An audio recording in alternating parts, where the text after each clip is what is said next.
Yo, what's up, Abe? What up, Mesa man? Talks, bro. Episode 10. How you feeling? Good. Can you hear me? Yeah, you good, bro? We need some mics, huh? Or some Some headsets, yeah. yeah. Just because last time like I had the mic out here, so Yeah. my bad, bro. No, you're good, bro. How's your day today, bro? Good, man. I'm actually training somebody today. It was Nice. all right. I mean, just teaching somebody how to do the job that they need to do, and I hadn't trained anybody in a long time. But it feels good, man. I mean, I know the craft, but Yeah. it's sometimes I'm a little impatient, but I have to be patient, but yeah, it was cool, man. It was something different. How about you? For me, busy, bro. I was literally on the 303 and I don't even know the street name. That's how far it was. But I was all the way over there in the morning, pretty much for all day, and then had a last minute shoot, rushed over here. And so we got it done, bro. We were able to get it done. And so I'm thankful for any and every opportunity that comes my way, bro. I like to take it with me thinking about my wife, my family in mind, always, grinding it out. So that's the most important. Yeah, I was telling my wife today, I was like, I miss you guys Yeah. because I've been on the go and I haven't had a chance to like really sit down and talk to my wife. Because once you have a kid, man, like you got to take care of that relationship with your wife too. Because sometimes you don't talk, like, because it's work, business, baby, diaper, food, diaper, stuff like that. So I'm like, hey, like I miss you guys. Like I want to, miss you, my daughter too, because I'm not there all the time. But I miss my wife, like just hanging out, just doing Spending things time together, together. man. Yeah. So, Absolutely. but yeah, so she's like, I called her. She's like, by chance, is it canceled? I was like, nah, it's not canceled. But Today's is not canceled. Sorry. today's not. I was like, no, not today. But anyways, um, yeah, just parts of growing up and learning how to be a dad Oh, while yeah. owning a business too, Yeah. man. I wanted to say, man, I like your socks, bro. Bro, I A little appreciate different today. Yeah, actually, I let my wife borrow them when we were dating, and she finally gave them back when we moved in together. I was like, "You better give them back." It was just like a random pair that I bought. Let me see your underwear, bro. What you wearing over there? Nah, you don't want to see the I was ones just with the kidding. holes, bro. Yeah, you're right. I don't want to see that. But yeah, bro, we want to say thank you to all of our viewers on our previous episode where we had Anthony, the owner of Tacos Chilango. It was awesome. We appreciate all the subscribers. We appreciate all the likes, all the comments, all of the good motivation. Don't forget, we do have a giveaway currently running. Don't forget to go and join that before. I'd say we probably wrap it up tomorrow, Abe. What do you think? Probably wrap it up tomorrow, Friday. Yeah. Select sure. the winner, so stay tuned. We appreciate all you guys who watch till the end and are actually engaging in the episodes. And like I say all the time, I think every episode gets more and more and more good, more and more intense. And today, honestly, I'm excited. This is a huge episode for me and for the podcast, and I just think it's setting the bar even more higher now. So today we're bringing you guys a special guest that I hope you guys enjoy the show. Hope you guys enjoy the conversation, and wherever you're listening, whether it's in your living room, you're on vacation, you're traveling, or you're in the shower, or you're with your friends, or whatever the case may be, we appreciate your time and we appreciate you for tuning in. Without further ado, Abe. Yes, sir. Let's have our guest introduce herself, bro. Just give us your name, maybe where you're from, and what your occupation is. Oh, for sure. First of all, thank you for that introduction. That was incredible. Thank you. I feel the same. I'm very excited to be here with you guys today. My name is Jorge Antonio Cervantes Gutierrez. I'm originally from Sinaloa, Mexico. And I am chef and owner of Mariscos Todo here in Phoenix, Arizona. Sir, yes, sir. Yeah. Legend, bro. Legend. Very delicious, tasteful Mariscos Todo Yes, sir. One of a kind in all of Arizona, bro. I've never tasted. Again, this is not to, what is it? What do they say? Like grease up my boy, but really, like I have never tried mariscos like that. I've been to Nogales. I've been to California. I've been to not a lot of places, but like most people, but honestly, like top tier, bro. Number one. Thank you. I appreciate that. Thank you so much. So good, bro, that Terrence Crawford pulled up to his spot, bro. Exactly. Yeah, That's how good, bro. My boy Terrence pulled up. Yeah, that was an incredible experience for me. What was it like, bro? Talk to us. Well, I've been very fortunate to be able to cook for some incredible people. I obviously any customer that walks through my door, we always Oh, yeah. put our best effort You know, we were talking right before we rolled the cameras, you know, about just being so passionate about what we do and making sure everybody's satisfied and leaves not just full, but just like with the wow factor. But you know, going back to like Terrence, like I said, I've had the opportunity to cook for a handful of folks, you know, certain celebrities, etc. And every time I get to do that, it's very exciting for me. But you know, when I got the phone call that Terrence was going to pull up, it was it it was one of the first times in a long time that I felt very nervous for cooking for a celebrity. Wow. You know, because Terrence, he's, you know, the world champ. Yeah. You know, and you know, to be able to have somebody like that in your establishment and cook for them and then obviously meet them. It was an incredible feeling for me, and I was very grateful. It was everything happened through a mutual friend. Actually, this guy right here, I'm wearing his hat right now. Nice. Hey. Shout out to your boy. Yeah, shout out to Tamarindo. You know, he's the one that kind of made everything work. And I remember a week prior to Terrence actually coming, Tamarindo gave me a call and he wanted to place an order, a food order, and you know, I always take care of my boy. And he's like, oh, by the way, la semana que viene te tengo una sorpresa, nomás que no te quiero decir qué es porque no sé si se va a hacer o no se va a hacer. Pero pues te tengo una sorpresa para la semana que viene. And I was like, pues fierro, you know, whatever, Simón, gracias. And that was it. And right away, I kind of had the feeling that it was going to be, you know, maybe because he's brought over a lot of celebrities just because he's in that world. And right away, I just kind of thought it was going to be like somebody in the music industry, etc. And when the date came, it was a Saturday. That Friday, I saw that Terrence was at his house through social media, right? Yeah. And I was like, could it be Terrence? Could he? Chances. Could it be Terrence that he's gonna bring over? And sure enough, Saturday morning, gave me a call early in the morning, and he's like, you know, it's happening. You know, it's gonna be, you know, X amount of people, and we're gonna be there around this time, and you know, and it's gonna be Terrence. And I was like, Did they shut down the shop for that, bro? Or your restaurant? no, I didn't, but it was so many of them that we couldn't even sit anybody at, like just the people that were already there. Okay. Not his people. Like there was already people there. You mean? Yeah, there were already like customers there. Gotcha. You know? Gotcha. Okay. Because they got there sometime in the afternoon, so we already had, you know, business.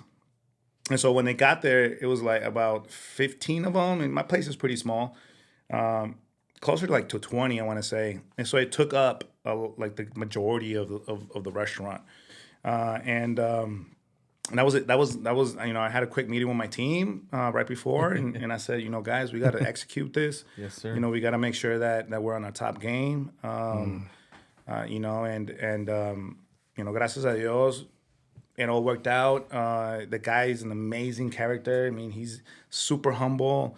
If you didn't know who he was, you would have zero idea that the world champ was sitting, you know, a few feet from you. Yeah. And you know, the guy was incredible. The experience was incredible. He did have a little bit of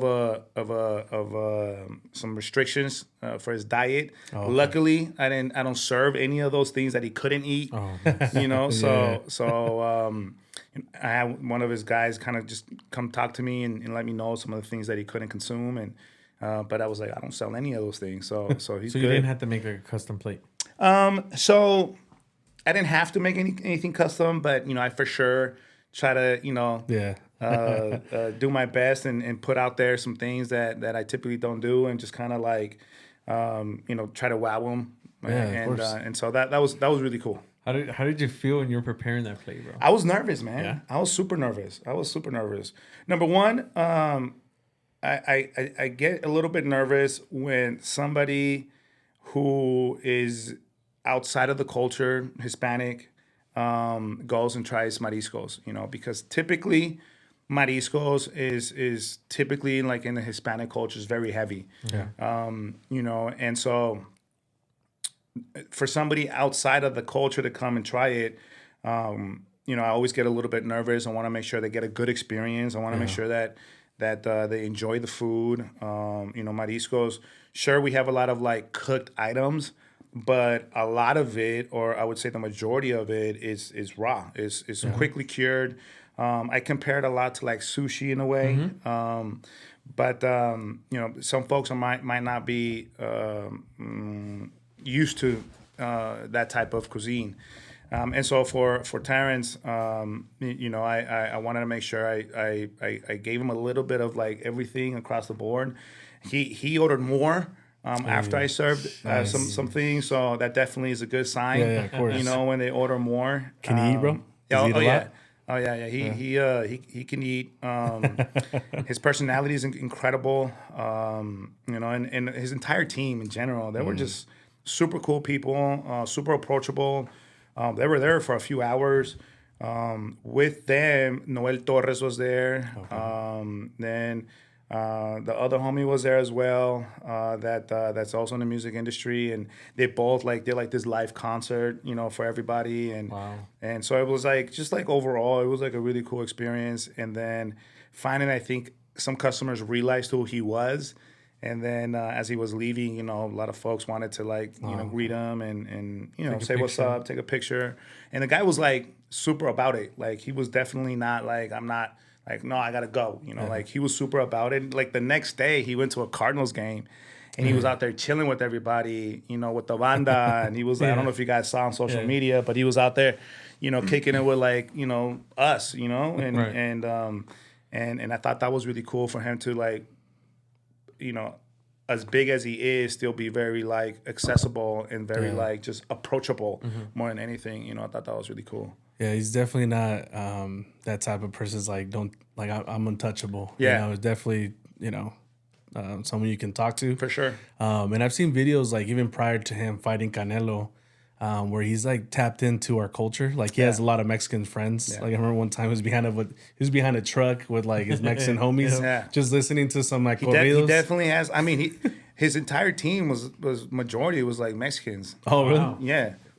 You know, and everybody's like, you know, talking in Spanish, you know, and just like, you know, shooting some jokes or whatever. And he's like picking up on this, you know, like I'm sure he's been around so much Hispanic people that I'm sure he's able to pick up with a lot of the conversation that's happening or whatever. So that's so cool, man. Well, if in the case Terrence Crawford sees this video, man, that's your boy. That's awesome, man. That's such a cool experience. Oh yeah, especially when they're humble, bro. That makes it such a better experience. Yeah, for sure. I'm sure maybe you ran into like, you know, celebrity that you're like, dang, I could have not met you. I would have been fine.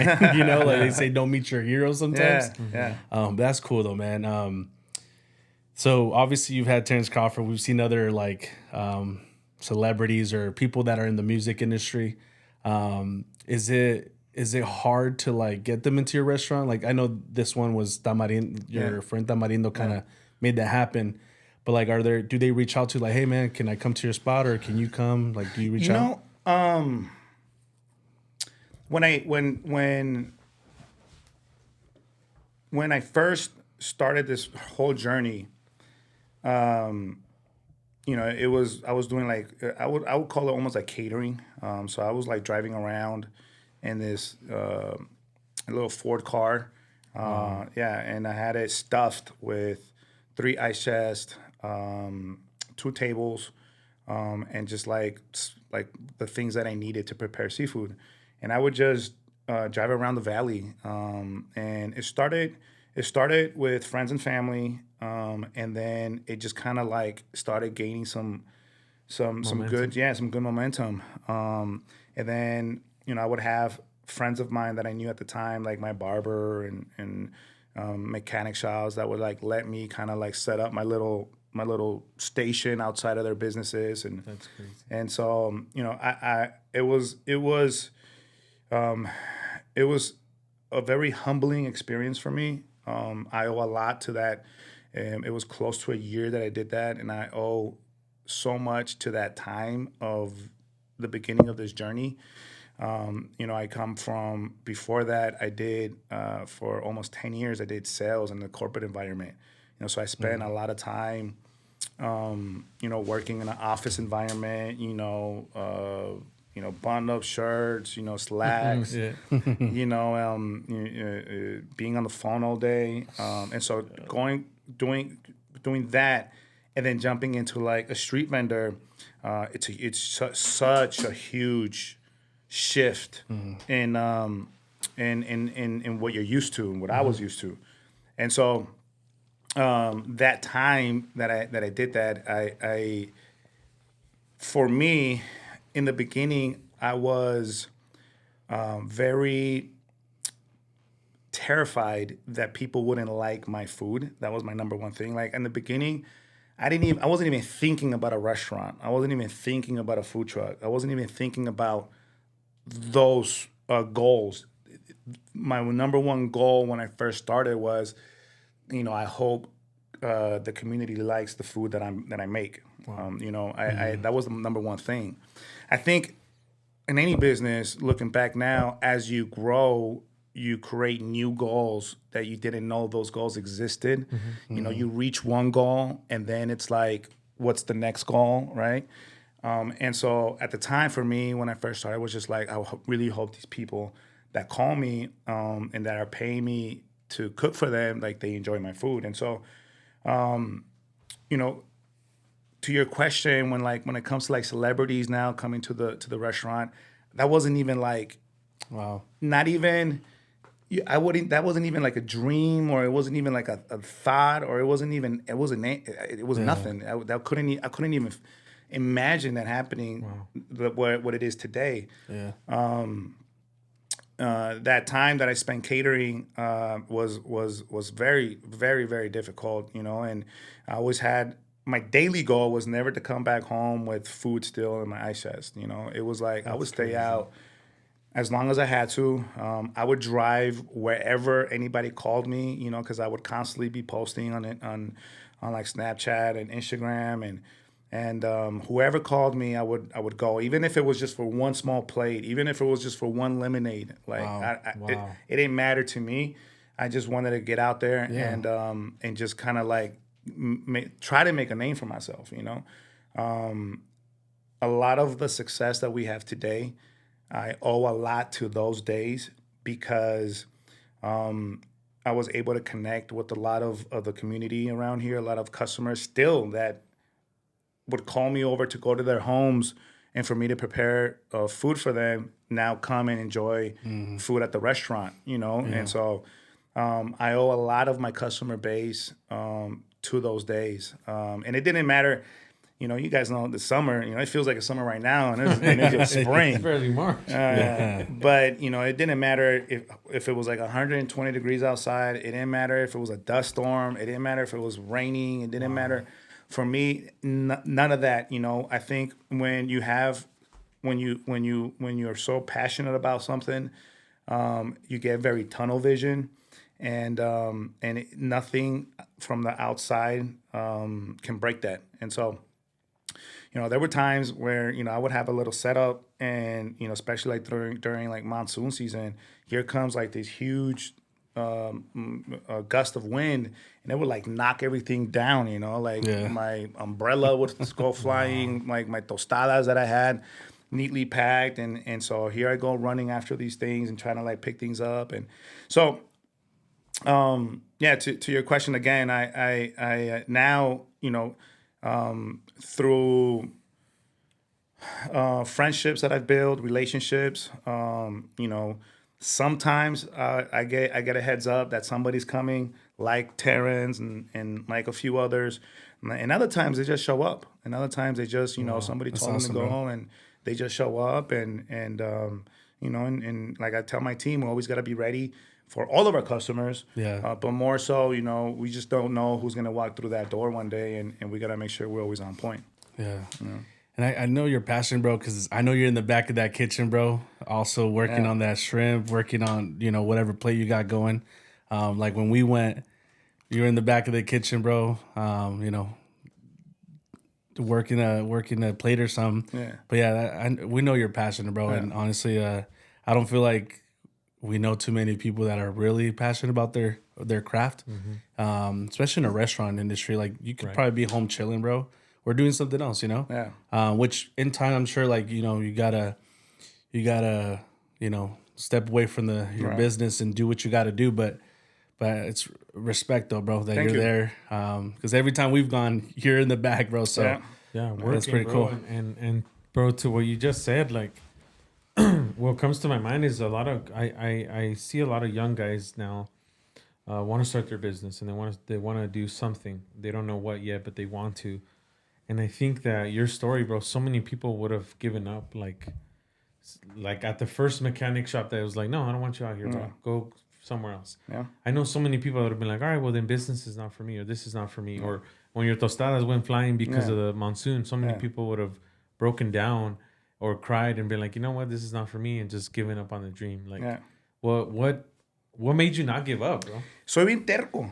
You know, me aferro a las cosas. Yeah, in a You good know? way. Yeah, in a very good way. You know, that's a quality that has gotten me in trouble in the past, for sure. You know, I'm not going to deny that, but it's also a quality that has definitely allowed me to persevere through this journey. You know, when I first initially started, even though I didn't know that I was going to own a food truck or own a restaurant, I was very, very firm about taking it day by day. In this case, making sure that I sold everything that I had to sell before I went home. And trust me, there were many nights as I was driving home, and just tears would be coming down my face. You know, I'm a big crybaby. Me too. You know, I'm not afraid to admit that. Me too. You know, and especially when a challenging moment is happening, I definitely shed a tear or two, and oftentimes as I was driving home. And this is during the time of the 202 being built on the freeway. So on the weekends, you couldn't even take the freeway. And so you had to take like the side streets, McDowell, Thomas, Van Buren, et cetera. And it was always like jam-packed, because there was no other option for people. Yeah, right. And so it would take me forever to get home. And during that, and I'm teary. And a lot of times I would just have conversations with God. You know, I'm a person of faith, and I think it's important to have faith in God and have faith in yourself and have faith of the process that you're going through. Granted, then while you're going through it, it's hard to see. Right. And a lot of times it's once you get through those moments that you look back and you're like, wow. I'm so happy I went through through that time. But a lot of times I would find myself just kind of driving and just frustrated with how things were going and just how challenging it was. And I also know a lot of folks that have tried to, start something and then end up, throwing in the towel. And I've seen that happen in a few ways. I've seen it happen because I'll give you an example where somebody can maybe look at me right now and see the restaurant coming in on a busy weekend and see, a lot of times we're very grateful, very blessed to have like a wait for a table during the weekend. And somebody can come and say, shoot, I can do that. Right. And It looks easy. Yeah, it looks easy enough. Like it looks like he's killing it. I think I can do that. I do Mariscos at home. I'm sure I can do that. And go off and try to do it. And the thing is, I'm coming up on 11 years since I started. Nice, bro. That's awesome. Thank you. It'll be 4 years with the restaurant that's coming up April. So this is definitely not something that happened overnight by any means.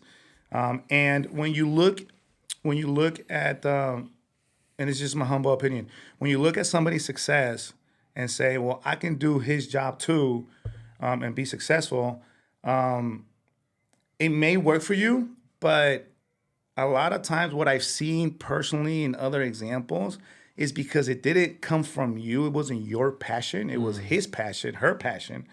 And you want to mimic what they're doing versus creating something that you're passionate about. That oftentimes when challenging times come your way, when you fall down, you don't have the willpower, you don't have the faith within yourself to try to pick yourself up and overcome that because it didn't grow from you. You saw somebody else do it, yeah. and you thought that it was going to be that easy, and you thought that you were going to be successful on it. So, number one, you gotta, if you're going to start anything, entrepreneurship wise, it has to be something that you're passionate about, right? That it came from you. That it's your vision. When I first started, when I quit my job, we talk about 401k, we talk about salary, we talk about PTO, we talk about all the comfortness of having insurance, all that. The majority of my family was like, "What? What are you doing? Like what? You're gonna go sell on the streets? What? How are you gonna pay your bills? And they're not wrong for that, because your family cares about you and they want to make sure you're good. Comes from a good place. Right. But nobody's gonna have your vision but you, right? Nobody's gonna have your passion but you. And so there's that, that I think it's very important. And when I talk to people that sometimes ask me for any advice, and I'm an open book. I don't know it all by any means. I'm still learning each and every day. But anything that I have learned through my last 11 years, I'll 100% share with you. When people ask me, Jorge, what do I need to do to open up a restaurant? I say, don't do it. Don't do it. Don't do it. And if they're persistent, I'll for sure, tell them, try to guide them a little bit on my experience. But yeah, it's you gotta do something that comes from you and have faith in yourself. Have faith in yourself. Faith comes from God, and that relates into yourself. Yeah, because like you said, it's not like you're not gonna offer help or advice when you're asked, but so many people think that they see the Jordans, they see maybe a nice car, they see a nice restaurant, they see your gold chain, and they're like, oh, like you said, like he looks good now, but they didn't see you when you were selling in the streets. They didn't see you sweating in the Arizona sun, maybe in your car, like you said, breaking down. They didn't see all of that. So sometimes people forget, like, there's a price to pay. And same thing with me, like some of my friends that I take sometimes to help me on long wedding days. And they're like, dude, like, I didn't know that, this much goes into what you do. I'm like, yeah, bro, you're talking about 10-hour, 12-hour wedding day. It may seem on social media that, whatever I buy, whatever shirt or whatever piece of clothes or whatever I drive, which is irrelevant to me. But I'm saying in people's eyes, it looks like, oh, like he must be doing good. It's like, yeah, but there's so much more to it that like you got to be willing to pay that price, and now they see you like to my co-host is point where he said, like, now you have a lot of people showing up, some that some that you don't know, which is a huge respect to you and to all the work that you put in. And so if you're out there, maybe you want to start a business, maybe you want to start something, like you heard it here yourself from my boy Jorge, like it's going to take blood, sweat, tears, a lot of lonely moments. Like me and Abe were talking the other day, like some of this journey is lonely. We're starting a podcast. Some people that we would expect to support are not, which is totally fine. But I'm like, same thing in business. Sometimes it's lonely. Sometimes it's you. Like sometimes it's me 3 a.m. editing photos, editing videos for my client because I told them this deadline that we're going to have them ready. A lot of people don't know that. Or a lot of people don't know like what goes into the landscaping business, all the fears that you go through with the transition and everything. Like, so yes, it's possible. And we're here to help and here to offer any piece of advice that we can. But also on your part, like you got to put in the effort and know that times are going to get tough and you got to just roll with the punches. The way I see it, man, when you were talking about it and just also thinking about all the other guests that we've had, just put it in like just like a small way of putting it, I guess, is it's a calling. Yeah. Like it's calling is something that it's almost like you can't really run away from because it's part of you. Like Well, it's something I was meant to be in the kitchen. I've always felt that. I was meant to be in the kitchen. I was meant to cook. In the beginning, I didn't feel that way. But as many years as I've been doing it, I cook every day. I get to feed incredible people in the community. I get to, for me, food is more than just I'm hungry. I'm gonna fill my stomach up. It's emotional. Because you could be having a terrible day, and then you get home to maybe your wife, your mom, your family member, your partner, and they have your favorite meal on ready for you. Right? Las enchiladas verdes. There you go. and as you're eating that, your mood, I guarantee you, will change. I guarantee you, it's going to change your mood. Yep. If you're sad one day and you go out to eat with a good friend and you're having a conversation about your emotions and you're eating good food, I promise you, you're gonna by the end of the meal, you're gonna feel different. Yep. If you're angry, you go have some good food. Maybe a few drinks if that's what you're into. You're gonna feel way better afterwards. Yeah. I've always said that a lot of disagreements can be talked through, maybe not agreed completely, but talked through at a table with some good food. For me, food brings us together. It brings cultures together. I'm a big foodie. So, of course, seafood is my favorite food, hands down. I eat it every single day, and no, I don't get tired of it. People always ask me, Jorge, ¿no te cansas de comer camarones todos los días? No, I do not. I eat them every day. But I also like to explore other cultures, and by doing that, you're learning from that culture. When I experience a new restaurant that I haven't been to, and sometimes you're like, well, how do I eat this? And whether it's the server, the waiter, the waitress, or the person that took you there teaches you how to kind of maneuver through that plate. You're learning from that culture. You're taking away something. And so for me, food means much more than that. And that's why I say I was meant to be in the kitchen. I was meant to be cooking. I enjoy it every single day. And of course, there's a lot of stress, and of course, there's a lot of headaches that come with that. But I'm very fortunate that I discovered this at the time that I did. I'm very blessed that not only I discovered it, but God gave me the strength to move forward, because unfortunately, doubt is a very strong virus that can take over you, and that once you start, and side note, it's okay to have doubt. I had doubt many times throughout my journey. Yep, we all did. But to allow it to take over you to a point, to consume you to a point where you're gonna throw in the towel, that's no good, right? So, and it goes back to just having faith.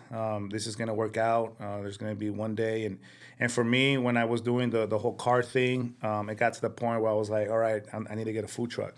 Right, that was my next goal. Once I started getting busy enough, where people are calling me a week ahead to book me to go cook for them, and for me, I had everything I had, so nothing was really put together. So my shrimp was I already had it clean. I had a few vegetables diced, not all of it. I didn't have any lemon squeezed or anything. Nothing was like done already. So I would pull up to you and I would make it fresh, in front of you, right? Something I look back now and, I would today, somebody wants to hire me to cater for them personally, I would, and it's going to be a pretty big penny to pay for. I was going to ask if you still do that. There's a penny to pay for that, yeah, absolutely. But back then I was just whatever you want, I'll make for you on the spot. And so it got to the point where I was like, all right, I need to get a food truck now. That's the next step. And then, you go through I was very naive, and maybe I am to some extent today, but I was like, all right, once I go to the food truck, it's gonna be golden. Yeah. It's gonna be great. We're gonna be cruising, start making hella money, and that was not the case at all, and when we got the food truck, I mean, it was a lot of slow days, a lot of 1 or 2 customers, and it was I really had to like get out there and do like certain events and little by little, I mean, it took some time. And for me, I've shared this in the past with others, and I know how terrible, we all know how terrible COVID was, how much damage it did to families and businesses, and a lot of lives lost, etc. But in my experience, it just boomeranged. It did the opposite. Yeah, for sure, because restaurants had to close, and food trucks were the only ones that could operate. Right. And and so because of that reason, because restaurants were closed, for I don't remember how many months, it was like quite a few. 8 months. Yeah, It was a while. Yeah, it was a might have while been- that restaurants and a lot of restaurants went out of business because of Yeah, that, and yeah, I feel terrible. Yeah. But for me at that time, that was what just That was your moment. because people still wanted to eat, and people got tired of being at home. Yeah. People Locked in. couldn't go to work, didn't Curfew, all that. Yeah. You guys, everybody remembers. So that's what really just allowed the business to kind of get out there more, and a lot of people more got to know us more, and like you said earlier, that was when we were at Southern and Avenue Boulevard. Yep. Yep. But prior to that, I mean, it was, man, we would be here till tomorrow as far like how many stories I have with the food truck, from like it breaking down to like being on the freeway and getting a flat tire and this big old, from losing my brakes as I was driving it, and like no brakes, no handbrake, me getting out the window, like screaming to people like, I have no brakes, red light coming up. I mean, just an endless amount of things that being kicked out from certain places by the city, just so many different hardships, and any one of those could have made me quit. Any one of those things could have made me quit. Wow. But I go back to just having faith, just having faith and believing, and just what the number one thing that this journey has taught me and continues to teach me is how to deal with problems, and not allowing it. Early on in this journey, I would just feel like it was the end of the world. I would just get to my knees and just like, why is this happening to me? Like why I work so hard. Why is this happening? Yeah. And now very much the opposite. If one of my equipment breaks down, let's fix it. Let's find a way. Let's get everything out. Let's put it on ice. Let me call somebody. Let me just bring someone. Let's get this fixed right away. If my ice machine's not working, I'll be right back, guys. I'm gonna go buy some ice real quick. Just whatever. Just random examples. But now, just like when a problem comes, and that's what this journey has very, very much taught me. One of the many things that it's taught me is just how to solve your issue right there and then. Don't let it overwhelm you too much. Get it resolved, and then find the next move. And sometimes, and I tell this to my team all the time, and I tell them, please utilize this in your personal lives. Sometimes the solution isn't the solution that you want at that time, Right. but it's the solution that you have to take to get to the next step. Yes. And I say this all the time to my staff, because sometimes they share with me things that are happening in their personal life, and I tell them, well, I understand that's not what you want to do, but it sounds to me like that's what you have to do to get to your next step, For sure. Dang, bro. There's so much in that to like unpack. Cause same thing for me, bro. Like when I decided to go full time into my business, into this, it was COVID. Literally, I went to pick up my camera, Best Buy, curbside, because I couldn't go inside, and they had my camera, my lens ready. And I remember my lady was like, so you're going to do this? I'm like, yeah, I'm going to do it. I'm going to still work at the bank, because I worked same thing for the bank for almost 10 years. And I just got tired of it. And I was like, after 5 years of doing both, I was like, no. May of last year, I was like, I'm going to go all in. I'm going to go all in, because I know if I get to 65, 60, 70, and I never did it, I'm going to live with so much regret. I'm going to be bitter.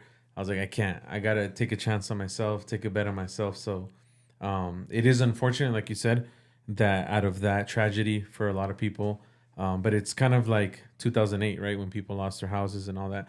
Some people started businesses, some people capitalized on it, on that unfortunate circumstance.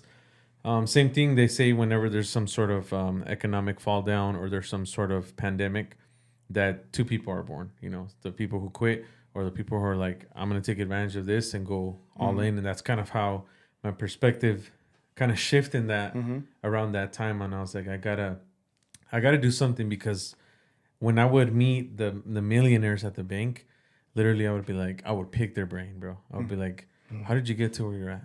And they were like, just took a chance on myself. I got tired of being in the office.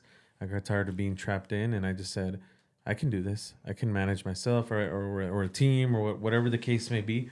And I remember one specific guy, multi-millionaire. He was one of my clients. He comes in. He just needed to make a simple withdrawal, whatever. I took care of him. And then before giving him his envelope, that was always my trick. I was just like, so how did you do it, man? And just we were talking for a while. And eventually he was like, you know why you feel that frustration? He's like, I can feel it. He's like, because you're a natural born entrepreneur. He's like, that passion that you have, you're not going to like develop it here. You have to get out of these four walls and go do what you're passionate about. And I was like, dang, like this guy just spoke so much truth to me. I'm like, what am I doing in here? And so eventually I began to get so busy with the bank and with my personal business that I was like, right now is the time. If si no es ahorita, it's never, you know? So I was like, I'm going to do it. And so I never looked back, bro. I won't lie to you. There's been months where it's scary. Yeah. Like the summer here, nobody wants to get married or take photos or do any of that stuff. So it's just preparing for those months. But there's been months where I'm terrified. There's been months, gracias a Dios, where I'm blessed and I can, breathe a little bit. But there's been months that it gets scary. But I'm thankful for God, for number one, and for my lady. Like we always say, right, behind every strong man is an even stronger woman that backs you up. How was that for you, bro, when you decided to quit? Well, how was like that with your whole lady like situation? Like, it took a little bit, not long, but it took a little bit for her to get on board. She still continued to work for a few more months until she decided to also, let go of her job. But once she was able to see that I was like really about it, and same with my family, when they saw that I was really about it, then that's when the support comes, and that's fair. That's a fair assessment. You gotta see if somebody's really gonna go through it and not just put in and there's another thing that I say, one of the things that this business has taught me is that there is no such thing as like 9 to 5, right? Yeah, or you work more. Yeah, there's no such thing as like, because when I worked in my regular job, my 9 to 5 job, I would get out sometime. Like towards the end, I was so good at it, but it was so horrible. I hated it that I would be done with all my work by like 3. Right, so I would leave probably like close to 4, and then you're stuck in traffic for about an hour, right? So I was at home by like 5. At that point, I felt like my day was over. Yeah. I legit felt like there's nothing more I can accomplish today. I have to, maybe make some dinner, relax a little bit and get my clothes ready for the next day, and I felt like there was nothing else I could do for that day, even though there was still 11 hours or 6 hours left in that day, right? Which is a lot that you can accomplish other things. And with this business, I was already pretty bad at sleeping, but now I'm like horrible at sleeping. Like I rarely sleep, and I sleep for very little. Even when I had the food truck, we would get home like around 9:30, 10, and I had to be up at midnight to start prepping for that particular day. Wow. So for me, time didn't matter. I didn't care what time it was. I didn't care if it was dark as hell outside. If it was those things disappeared slowly. Right? And even today, I don't manage my day based off of sure there's things I have to accomplish by certain times, but in general, the things that I need to accomplish for today doesn't stop because the sun went down, right? It continues to go until I get it done. Even when I opened up the restaurant for, the first, year or so, I was in there at 2:00 in the morning, 3:00 in the morning prepping, and it was like work throughout the whole entire day, and still have to clean at the end of the day, and still have to do other things, and so, once you start doing those things, and people around your inner circle start realizing that's what I mean by like when they see that you're about it, when they see the actions being taken seriously. That's when you start getting the support a lot more, and like the encouragement, and etc. But yeah, that's I think that's very important. No más porque se baja el sol no significa que no hay nada que hacer, and that's my mind. That was my mindset a few years back, and that's definitely not it today. It's not done until you did enough for that day for you to feel accomplished. That's when you can say, okay, I'm gonna go take a quick nap. Because now I take naps. I don't go to sleep. Hey, bro, how do you do it? Like, honestly, I don't know, man. I was blessed with this incredible energy. I think I'm very energetic. I've always been like this. Even like in school, I was like that one kid that couldn't stay still, and always been getting sent to like the principal's office or whatever. And I've always been just like super energetic. That's helped me so much. Because I do so much from prepping and the cooking, and I'm working even today. Like tomorrow I'll be at work around 8 a.m. and tomorrow's Friday, so I'll probably be finishing around 10:30, 11. If we're really busy, which I hope we are. And so I'll be getting home maybe close to midnight. And so that's part of it. I gotta, I don't even look at it like as an option anymore. So how do I do it? I drink a lot of coffee. That's one thing. I drink a lot of coffee, and I listen to good music, and I think that combination just keeps me going throughout the day. And sure, do I feel tired? 100%. Does my body ache? Heck yeah. But I'm to the point now where that doesn't even faze me anymore. I'm so accustomed to it nowadays. The food truck days, it was challenging for sure. Now I have a team. Now I don't have to be there at midnight. I don't have to be there at 2:00 in the morning. I have a team that gets there at 5:00 in the morning. And they start the prepping for what we need to do. You open at 10? 10:30. 10:30. Wow. Yeah, so they're there at 5:00 in the morning. I got a team there, cleaning shrimp, and that's one thing that I think sets my product apart from from others. The competition. Yeah, and hey, el sol sale para todos. Yeah. El sol sale para todos. It doesn't. To me, I get happy if I find out that somebody opened up their Mariscos restaurant. Yeah. I'm like, kudos to you. Go kill it, go get it. But I would say that for me, I've always, since day one, I always told myself that if I'm gonna be selling this to the product, and I need to feel proud of this product, me, not you or you, me. I have to feel proud of it. And my expectations are super high. That has also brought me into problems sometimes, because my expectations, some people can't believe, why my expectations are so high sometimes, from the product to how we, run the restaurant, the deep cleanings that we do, how we scrub our walls, how we move our gear everywhere to make sure that we get behind every little corner and we scrub, and all my staff, including myself, we're on our knees, literally scrubbing the floor. El Jorge no es cochino. No, that's one thing, and I have a lot of friends in the industry that come visit me, good friends of mine, and I'm like, let's go in the back, and even my distributors, they. Now that we have I've been dealing with the same distributors for so many years, but in the beginning, I remember they would come and they would just be like, wow, we haven't been into a kitchen like this organized and this clean. Like my food inspectors, man, they're there for like 5-10 minutes tops. Wow. And they're like, and they always tell me, and this is not just me, this is a lot to do with my staff too, because it's your team and team effort. Yeah, I don't do it by myself.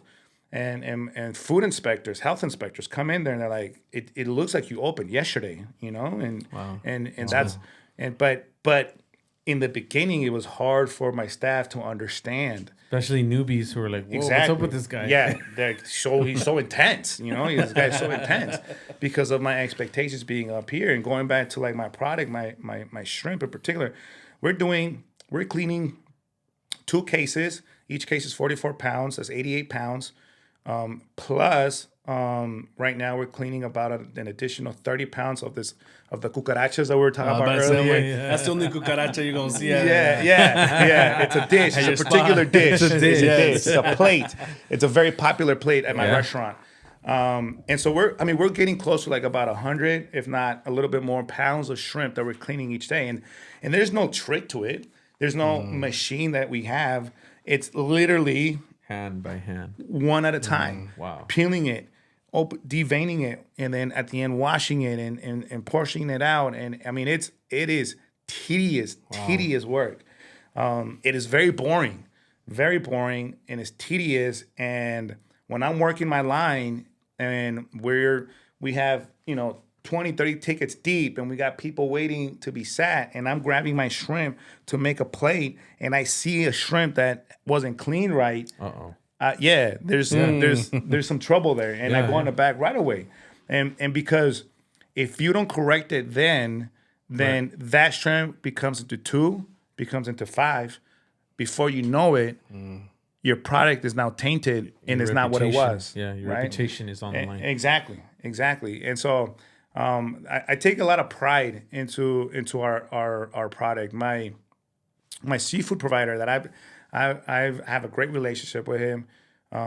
He's been providing my shrimp that comes from Sinaloa since the food truck days.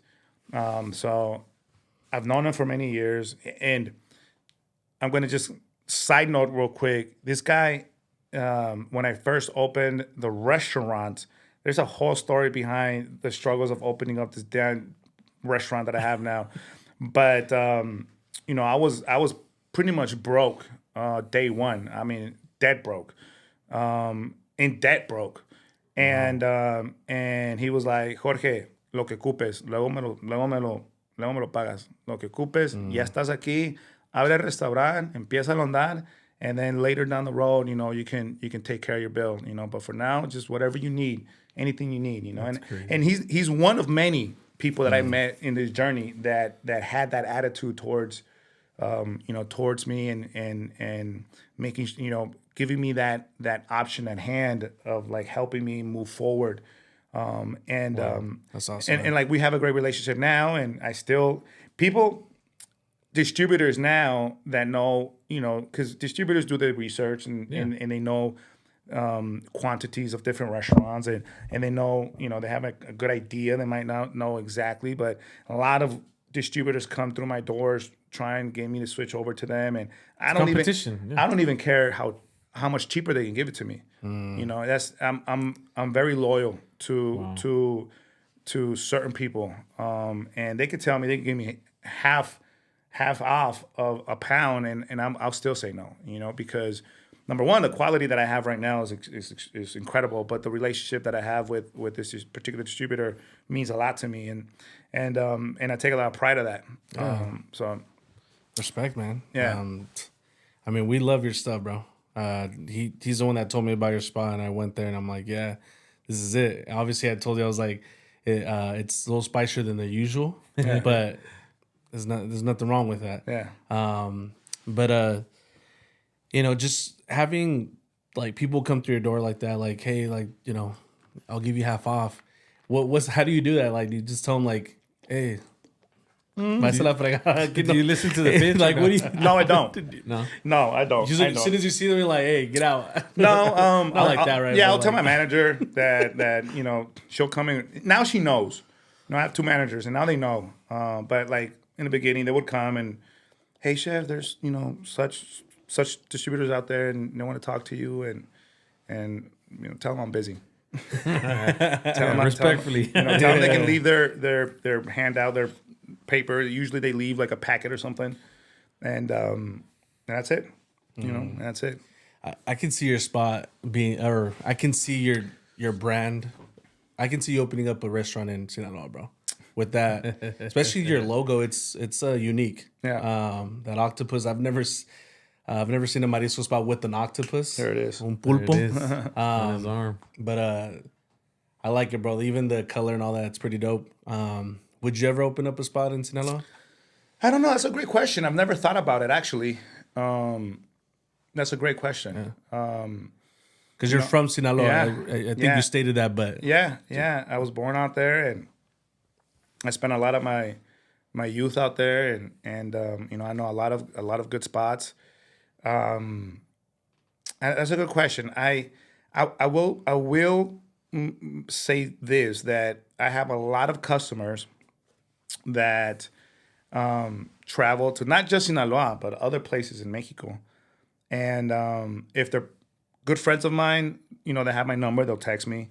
If it's just customers, they'll DM me, and they'll 9 out of 10 times, and I'm very grateful for this. But they tell me, oye, estamos aquí donde se supone que son los mejores mariscos. Yes. Y nada que ver con los mariscos que tienes tú allá. O sea, I'm trying to tell you guys. ¿qué está pasando? Me dicen, Jorge, estoy aquí a un lado de la playa. Y nada, o sea, no me saben iguales como allá. And a lot of customers have told me that I've ruined their taste buds, because now they go to other places, Exactly. and that they feel like they just, in their heads, they want to compare it to some of the things that we do at our place. And I tell people, look, don't go to a restaurant with an expectation that it's going to taste similar or the same To X, Y, and Z. Yeah. Right? Like just go there and see if you like it. With an open mind. Yeah. Don't see if you like the flavors, if you like the service, etc. But I be cautious. Don't go thinking. In the Hispanic culture with my people, that's a big issue, because when I go with like my parents, my mom or something, no, es que allá lo hacen mejor. No, esto no sirve para nada. Allá lo hacen mejor. And it's like, Mom, but it's pretty good. I get it that you like it more over there, but that doesn't mean that this one doesn't taste that great. And it's also because you've been on the other side where you're preparing it, so the person may have put all their effort into that dish, and unfortunately, it didn't come out how they wanted, but like they tried. Yeah. And for me, bro, like one thing that stands out that I really like about you, bro, is, and many people might be like, well, it's a small restaurant or whatever the case may be, but I like that you take it serious enough to where you call yourself an actual chef, bro. Like, I think that's cool, because at least for me, like, there's sometimes that I get a little bit intimidated when people consider me, like, for example, I'm shooting a podcast for one of my clients, and she's like, yeah, you're my producer, you're my director, bro. And when I think of director, I'm like, well, that's something serious, like I'm making a movie, like I'm just doing your podcast, lady, But in my mind, I'm like, no, I am a director. Like, I am somebody who's bringing a vision, this person's vision, to life, And so I like that you actually have your staff call you chef, and you actually consider yourself a chef. I mean, I'm not saying that you're not, but I like that you take it serious, no matter the size of the restaurant, no matter if you're in the food truck or even in the street selling. Like, I like that, bro. Interesting. Since you brought that up, for me, it was something that I earned. And that I'm very proud of earning, because the way I finally was like, this is who I am, was when other chefs, start calling you chef. When other chefs come and give you that title, and it's a big role, it's a big responsibility, because being a chef doesn't mean that you're just making a plate. It means that you're directing a line. And it is for those who work in this industry can understand that, when you're busy and you have 20 tickets, 30 tickets, and you have your staff, and they're just waiting for you to tell them, what to do, how to do it, what to take out first. And as a chef, one, you have to teach your cooks to create your dish, right? So you have to be able to Which is show so your hard. recipes, which is very hard. You have to be able to show them how to do it. You have to be able to create the same dish exactly the same each and every time. And when a ticket comes out, you have to. Me standing in front of the ticket, I have to understand what's going to take longer to cook in that ticket, what we need to start first, what we're going to finish with because it's an easier thing to create. Who's going to understanding the ability of each one of my cooks and what I'm going to hand off to each individual. So the last thing, and I say this to my staff every single time we get busy, the last thing we want is to serve one plate at a time on a big table, and then you have your food and everybody else is just waiting for their food to eat. We want to make sure that everything comes out equally as much as we can. The kitchen is limited, obviously, by our equipment, but for the most part, we want to be able to take out everything as at once, so everybody can start enjoying their food at once. And there's so much more that goes behind that, but it was other chefs that once they started visiting me and I would very much bring them to the kitchen, and then the complexity of the food, because Mariscos is a very complex thing to make. To get right. 100%. Right. Anybody, can try, but to get it right. It is very, very difficult. And I'm not taking away from any other cuisine. Right. I'm just speaking on what I do every single day, but it's very challenging to get it right. I want to serve something that you don't need to add anything to it extra. Sure, there's some people that might like it a little bit more salt, whatever. But even then, I'm like, bro, I put enough salt in your plate. A lot of folks that are new to my restaurant, the moment we serve a dish, they ask for a side of lemon, because people are used to always adding lemon. Putting lemon to Mariscos, yeah. And 9 out of 10 times, they leave the whole thing of lemon there. They don't even add it, And I'm very big on that, making sure that we create a dish that you don't have to add anything to it, that it's ready to be consumed the way it is, and balancing your citrus with your spicy, with your salt. I think that's very important. I was last year. I'm not gonna say any names, but last year I was at a spot, a restaurant, and it was through an invitation that they were doing something new with their menu, etc. And I went with some friends. And anytime I go to any restaurant, I love to eat family style. So I don't order just like for me. I order like for everybody, and then like have like small plates and kind of just share everything. That's my favorite way to eat. That's cool. And more often than not, when I go to a restaurant, I'm typically the one that's ordering the food, and I always, I fill the table. And I love eating that way. I know I'm a slim guy, but I'm a big foodie. I can put it down, But at this place, we ordered a bunch of food, and after eating, a friend of mine was sitting at the table next to me, and who is also a big foodie, and he's kind of sitting the way you're sitting, like we're facing each other, and he's like, "Chef, so what'd you think?" And I was like, "That's cool, it's good." He's like, "Nah, I could already tell. What's up? Well, tell me how you really feel." And I was like, I feel like a lot of the flavors were similar across the board, and if I could be honest with you, I feel like a lot of it needed some salt to elevate the flavor. I think everything needed salt. And he was like, "Well, Wouldn't you rather it need a little bit of salt and you add it versus it be salty? And so I got really close to him, because there was a lot of people around me. And I said, look, when you're paying, $50, $60 a plate, you shouldn't need to add or be salty. It should be served the way the kitchen intends for you to eat it. That's it. Wow. Because you're paying $40, $50, $60 a plate. It shouldn't be salty and it shouldn't be plain as well. There should be some flavor there. And then, he kind of took that and so, it's very, those things are very important to me. Those are you got to be on your A game every single time you serve a plate. If somebody has a bad experience at my restaurant, and I've lived this in the past, this is why I say it, te castigan. Customers do that. We all do that.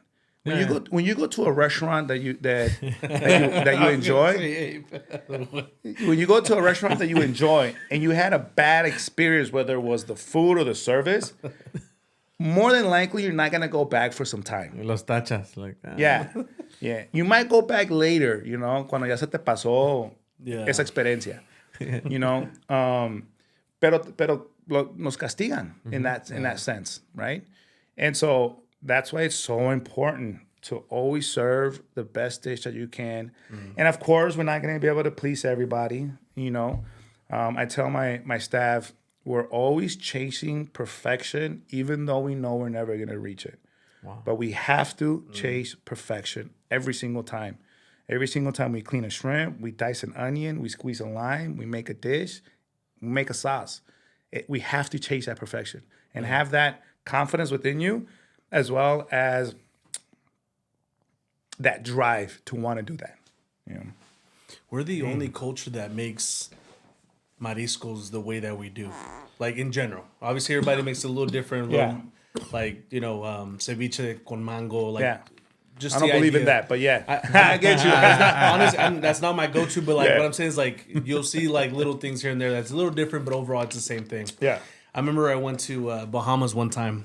And they're like, oh, we got seafood. In my head, I was like, maybe they have seafood like us Mexicans, No. Yeah. Nobody does it like we do. Yeah.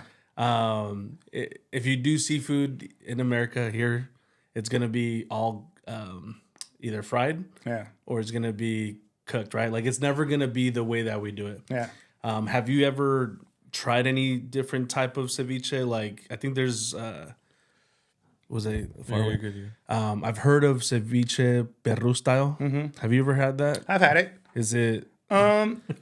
So be honest. It's not my. It's Dilo, not, Jorge, di la verdad. No, it's not. It's not. It's not something I would order or like.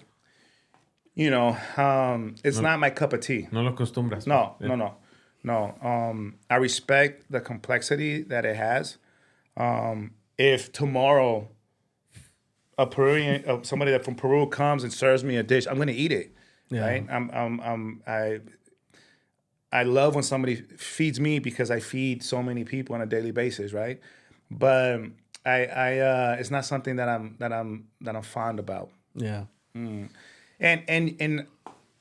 to your point, I've through this entire process, I've had to teach people how to eat my food. I've had to educate a lot of customers. Even my own people from Sinaloa. I could think of a few examples. That's crazy. One time I had this lady and her daughter go to my restaurant and eat, and we had just made the ceviche, fresh, delicious. And she ordered some ceviche, camarón, and she started arguing with the waitress. And finally, the waitress didn't know what to do. Comes in the chef. She's saying that they're gonna get sick, that the shrimp is not cooked enough, that it's too gray, that it's too blue, and that it's not done right. And so I'm like, you're like, now's my time. It's one of those things where I'm like, So I went out there and right away. Es que yo soy de Sinaloa. Yo sé cómo debería ser el ceviche, right? And at the end of this interaction, she ended up not eating it and she left. Okay. What? But I was trying to explain to her that that it is perfectly fine to eat, number one, and that what she was looking for is for the shrimp to look red or pink, and that's just not going to happen at my restaurant. When the shrimp is excessively cured in lemon, it breaks down the fibers within the shrimp, so it destroys the texture of it.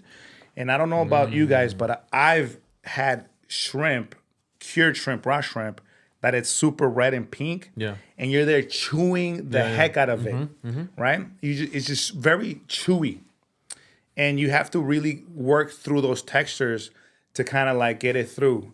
And that's specifically because the citrus ruined that shrimp already. Okay. And this is something that even recently, I had a customer that ordered some aguachiles, and I cure my aguachiles for no more than 15, 20 seconds. Okay. Wow. So as I'm making the plate, I have my bowl and I put the shrimp, the amount of shrimps that we need. And I add my citrus, You do the thing. salt and pepper. I mix it a little bit, and in the time that it takes me to put the vegetables, which is literally 10 to 15 seconds, I'm already taking the shrimp out of the citrus. Because if I leave it too long, there's this weird idea, and I've seen videos like on like different reels on social media of like, hoy vamos a preparar unos aguachiles. And and then they're trying to like give you a tutorial and okay, now that it's clean, vamos a poner el limón and they put the lemon. Ahora lo vamos a tapar y lo vamos a guardar para 45 minutos. I'm like, what? 45 minutes, 30 minutes, 20 minutes is crazy to me. That's ridiculous. It's He's over there at 1 a.m. going crazy. Like, yeah, man. It's you're ruining your product. You're adding acid. This is acid that you're adding to your product. You're gonna ruin the heck out of it. And so I've very much had to teach and I've had to educate and my ceviche, we same thing when I'm preparing it. Once it's diced, clean and diced, and I add the citrus, we mix it for 20 seconds in that juice with other spices that I'm not going to disclose. Yeah. But we mix it. Come on, bro. Share the spice. We mix it, and then immediately we drain it, right? We drain all the shrimp. We drain it. Right when there's a certain point that if you go too much, it's ruined. But as soon as it starts getting a little gray, it's ready, right? And so you drain it, and we don't even use that same lime juice anymore. That lime juice is now for me trash. It's dirty. Wow. Right? So I don't even use. A lot of folks cure it use that and use that same one repurpose it, to build your ceviche, and that one's done already. And so we drain the heck out of the shrimp now. We make sure that we try to remove as much citrus as we can out of it, and then we add it to the big bowl where we actually put the vegetables, etc. And the last thing that I add to all of that is the lemon. That's gonna be part of the ceviche. Dish. Yeah. And I'll share this, and might be a little bit of a secret, but I don't care. And once it's all done with all the juices that we add, etc., then we separate the ceviche from the juice. So when we store it for the day, it has no juice. Okay, because if you leave it in the juice, the lime will continue to cure your shrimp, and throughout the day, it will no longer be a fresh ceviche, right? Because it's gonna continue to cure that shrimp throughout the day. Oh, that's crazy. So we separate both, and when we serve a ceviche, we serve it in the bowl, in the ceviche, the vegetables and the shrimp is dry. We add the avocado, and then we add the juice that we made it in, right? And that's one way how we keep it as fresh as we can. So what you want from a raw shrimp or a cured shrimp, you want it to get truene. You want it to pop in your teeth, right? You don't want to be chewing it. Okay, it's not beef jerky, right? So Get it right. so you need it to pop. You need a pop there, and that's for me is the quality that I'm looking for. Might not be for everybody, but gracias a Dios, we're busy. We Right. sell it out of Something's working. so something must be right in my crazy Those thought shrimps process. are popping. Bro, Amá, no lo está haciendo bien, ¿eh? Jorge dice que así no se hace. Discúlpame, ma. Discúlpame. Oh, man. Oh, bro. I feel like That's a process, bro. Yeah. Yeah, definitely. I feel like I'm talking to like Gordon Ramsay. No, it's, El Jorge. Jorge Ramsay. it's just I'm very passionate about it. Yeah. man. So how do you deal? Because I can imagine, bro, if I was a new cook at your restaurant, obviously I'm used to like a lot of the things you said. Like my mom would do it like that. Like they'd make the ceviche, leave it overnight, cooking in the lemon. Yeah. Obviously, like, well, my mom doesn't know that much about it. No, you know? I get it. They just know what they know. you Yeah. know? But you got a new chef, bro. Obviously, you got to teach them the ins and outs. Mm-hmm. Like, has any of them been like, you know what, bro, you're a little too much? Yeah. Yeah? Oh yeah.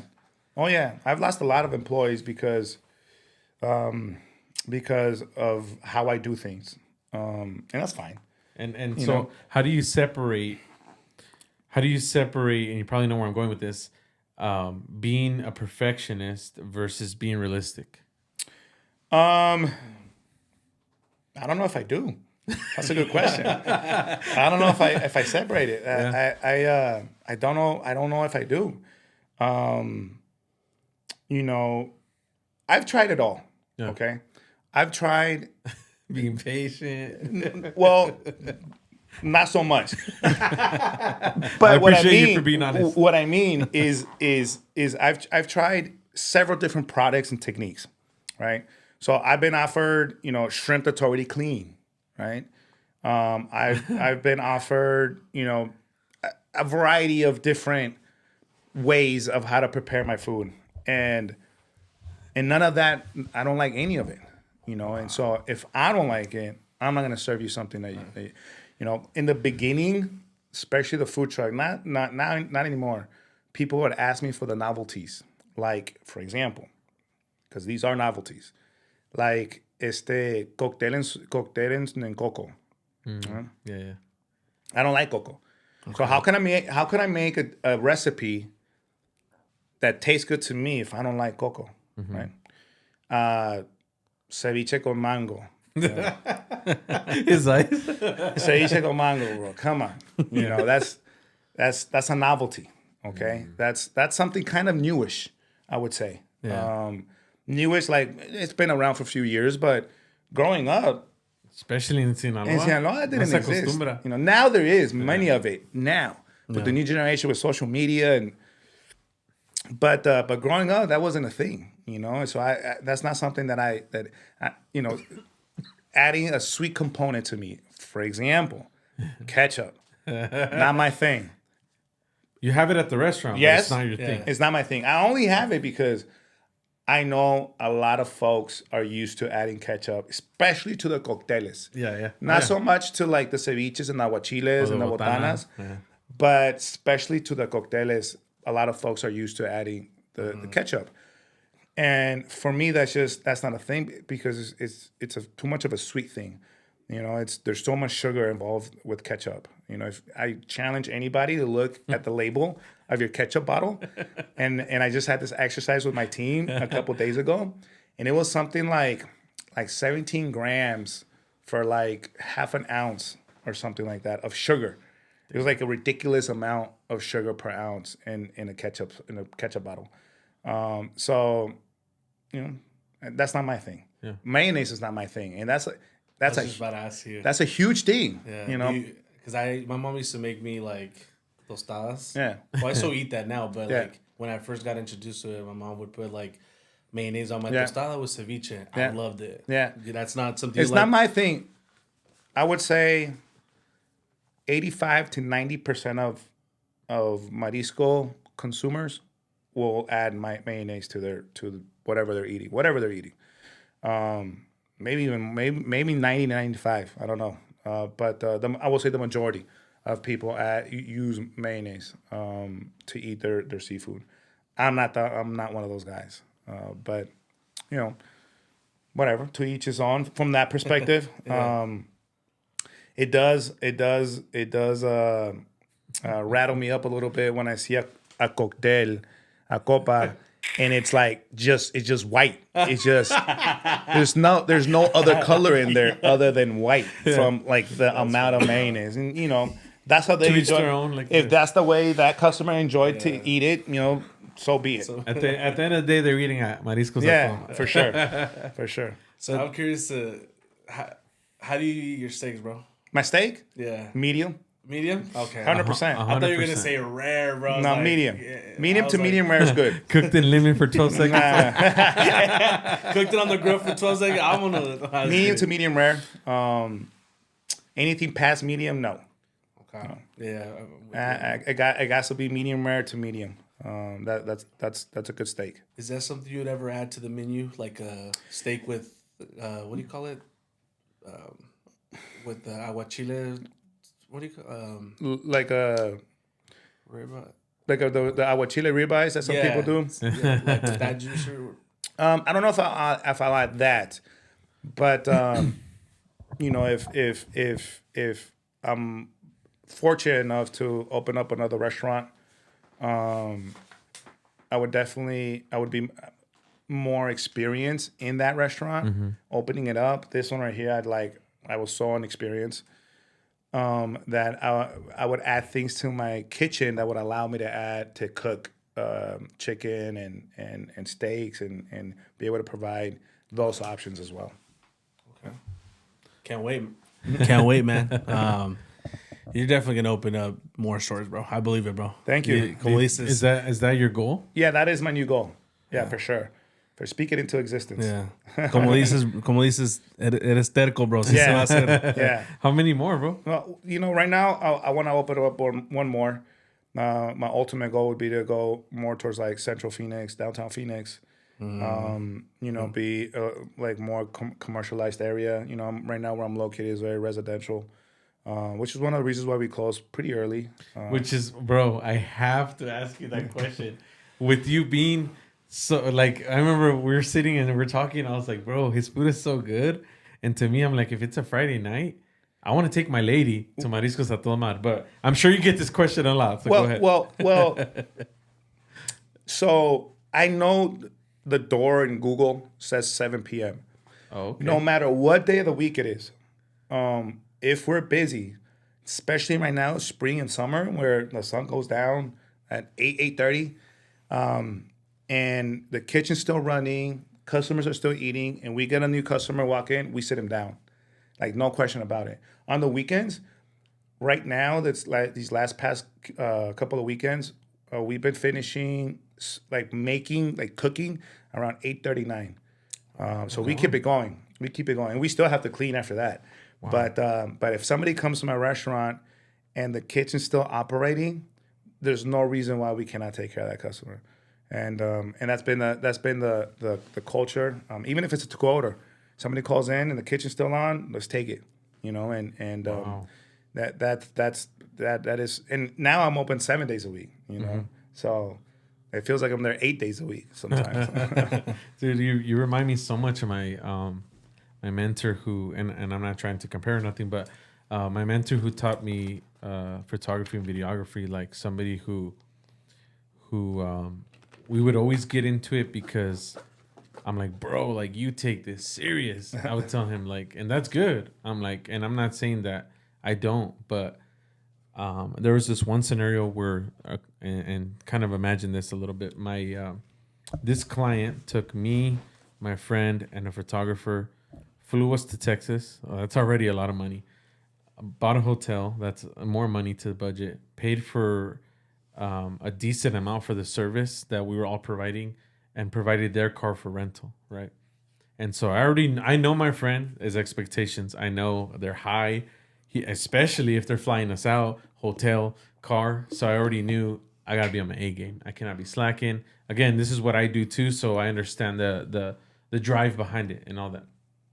But there's a specific scenario where they hired a separate photographer than us to do a specific session. And so my friend was like, I don't care that she hired somebody else and we're in her studio. My expectation is that you guys are still doing something. Look busy with the camera. I don't care what it is, but look busy because they flights, hotel, car, everything. You can't just be on your phone like slacking off, you know? Right. And there was this altercation with him and the photographer that he brought with us that the guy was not taking pictures. And he's like, well, bro, it's because she hired a specific, we're in her studio and she hired a photographer and we're in her place. Like, why am I going to take more pictures?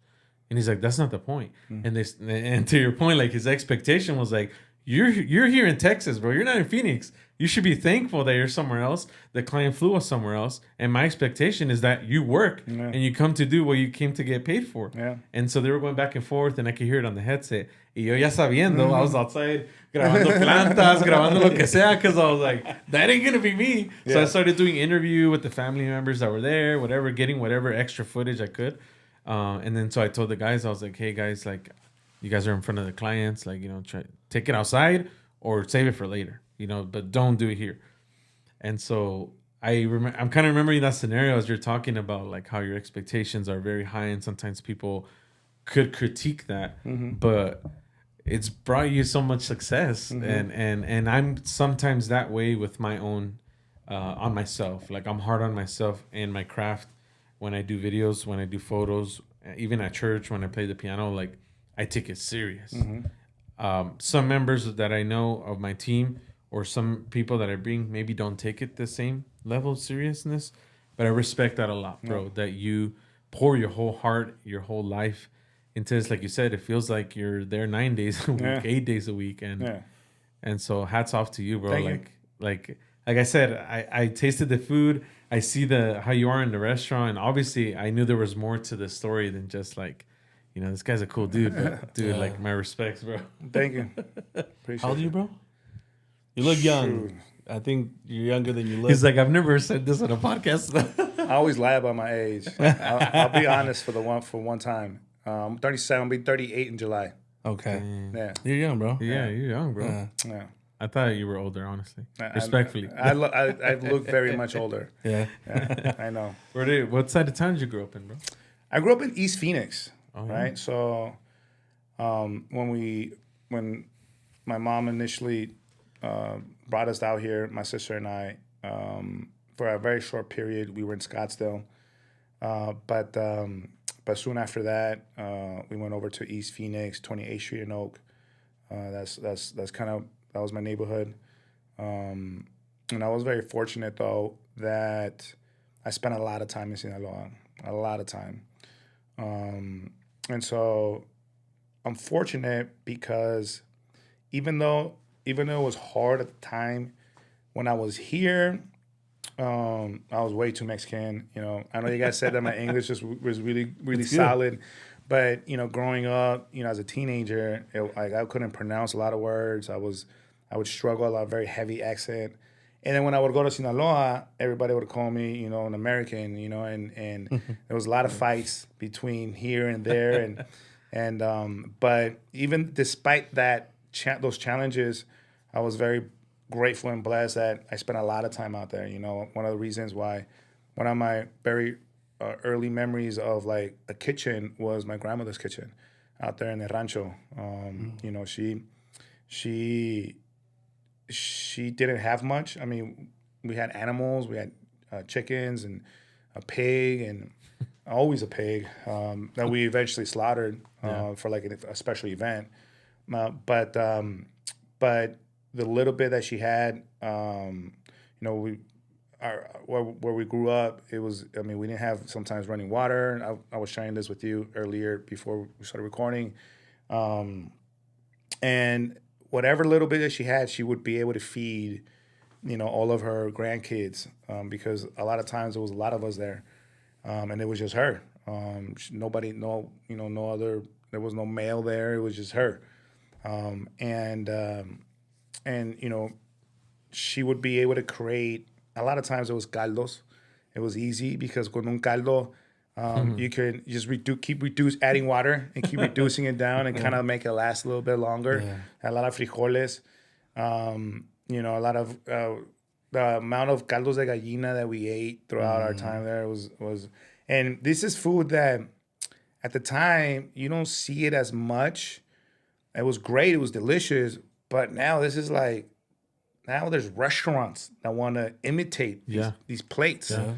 You know, my grandmother, she would tell us, you know, 5 pesos de que me agarre la gallina. Because I don't know if you've ever tried to get a chicken, man, but they're agile as hell. I've never man. tried. No, they got some skills, man.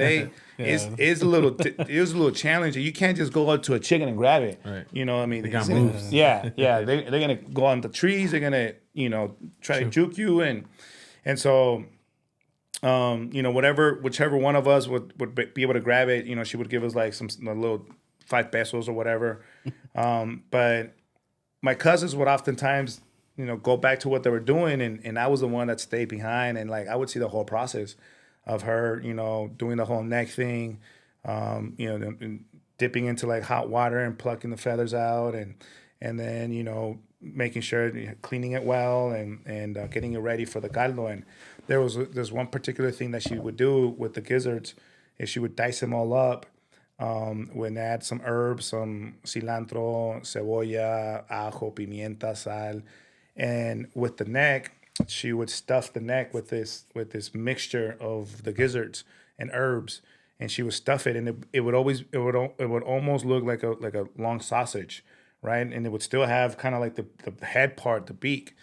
And she would tie it with una hoja de nopal, and she would add that to the caldo. And when everything was ready, she would like slice it and kind of like give it to us. And back then, I wasn't too fond about it as a kid, but now, I mean, that is some gourmet shit that she was saying that she was doing back then. You know, there's, like I said, there's restaurants now that are trying to imitate those type of dishes or whatever. You know, so. Like I said, I was very fortunate to grow up in both sides. And when I was there, it was incredible being able to grow up in a rancho style environment, climbing on trees, eating all kinds of crazy fruits, mangoes. Kids, yeah, you know. Out here it wasn't like that because you're here's the city, you know. Sure, I was like running around, maybe on my bike or something, playing baseball, basketball, but it wasn't like out there, whereas the freedom is crazy out there. As a kid, the freedom out there is crazy. You know, you're not looked upon as just like a kid. You're looked upon as like this older person, even though you might not be it. You know, so 28th Street in Oak, but I spent a lot of my days in Casas Nuevas, Sinaloa. And what high school did you go to? I went to many high schools. Which is your favorite, bro?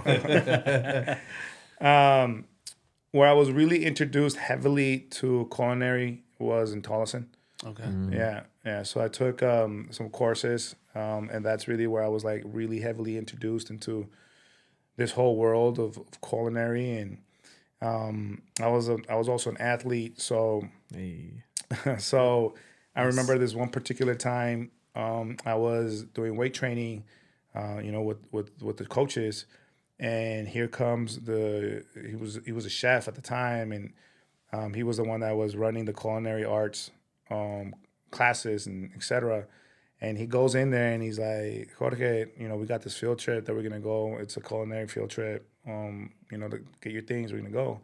And I remember the coaches being like, wait, you're gonna quit doing? You're gonna stop weight training to go do that?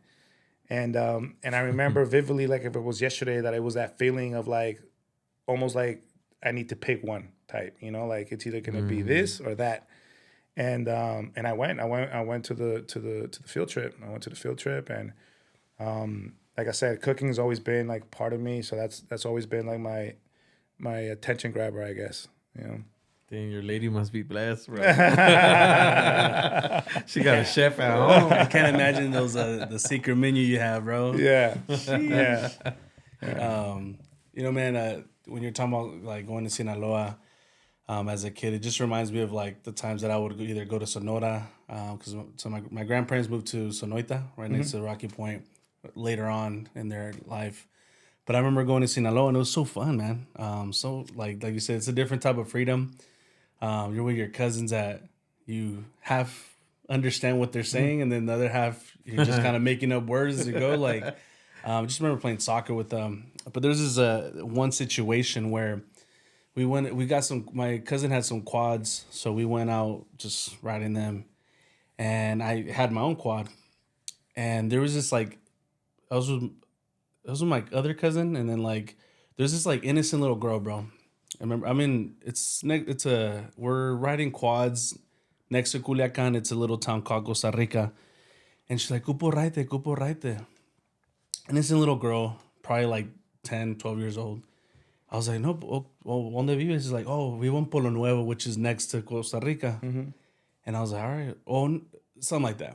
So I was like, get on, I'll take you, whatever, And then my cousin comes running, bro, quickly with this quad. He's like, no, bájese. I'm like, what's going on? He's like, no, es que lo que te hacen, te llevan para allá, te quitan todo, te quitan tu moto, todo lo que tienes. I'm like, she's innocent though. He's like, no, es que aquí es diferente. Yeah. And I'm just like, dang, like you just saved me. Like I look like a white boy just coming, just trying to help somebody out, but it's different out there. Yeah, there's certain things that, which obviously I'm sure you've heard, man. Culiacan's bad right now. Yeah. Rest in peace. Walk in the park. Rest in peace to my tío.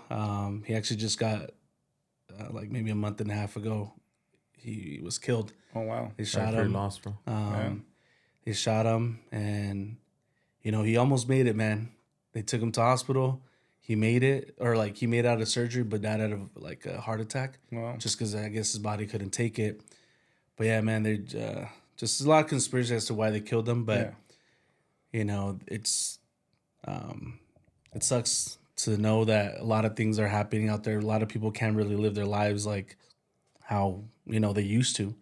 Before they could kind of coexist with the cartels.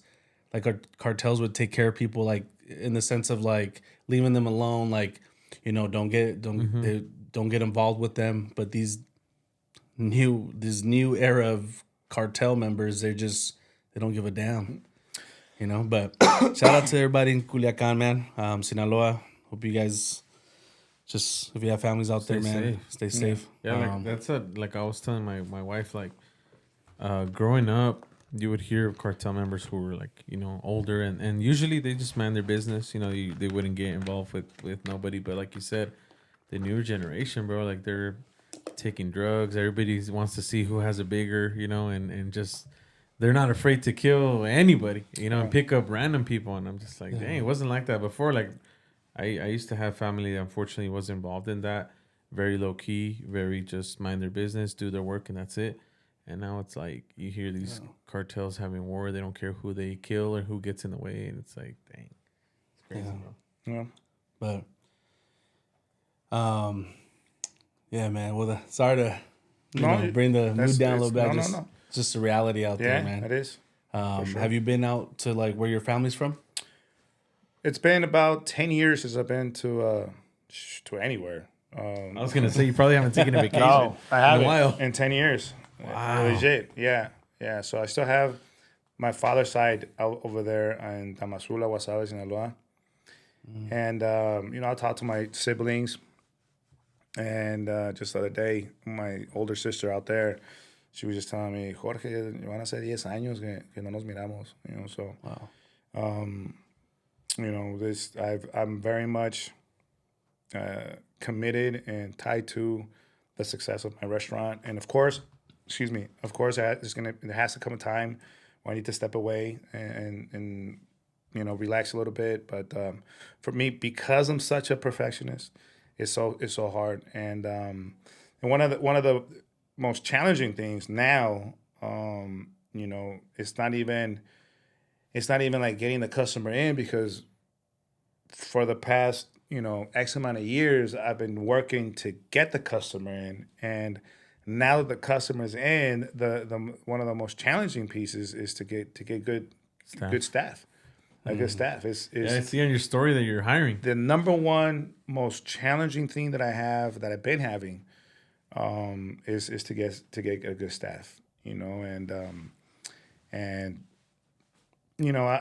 don't know. It's I have my feelings towards it, and it's not working in any restaurant is not easy. Right.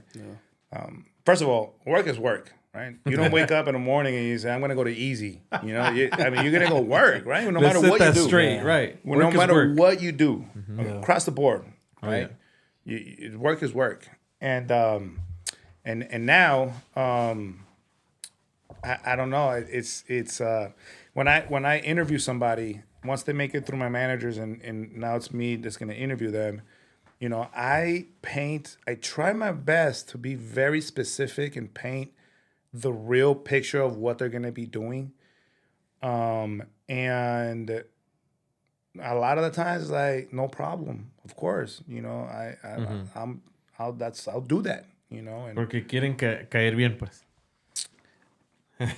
by the second day, they don't show up. Second, third day, and that's just been the storyline.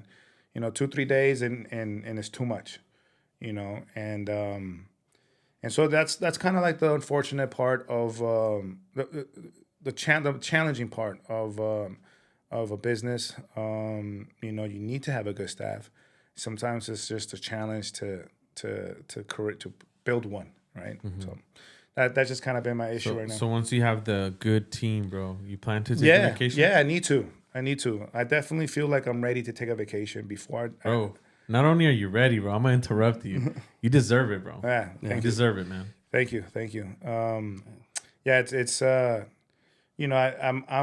very much a workaholic. I'm that family member that you can count that I'm not gonna be there for your party. birthday, for your kid's party, for your Sorry, for not whatever- sorry. for for anything. Like, I'm that guy. I family's important. It's very important. But my belief is a little bit. Nobody has lived what I've had to go through to get where I'm at, and where I'm at is nowhere near. I mean, it's not like I've made it, because I don't feel like I've made it. Right. You still got a long way to go in Yeah. your eyes. So Right. your expectations. Yes. Right. And so, what the sacrifice, the tears, the sleepless nights, all these things that I've gone through, nobody else they may then be like, oh yeah, we understand, yeah, but you really can't, because you It's didn't your leave journey. it. It's your journey. And so when it comes to like a party, for me, I'm like, I'd rather put in work.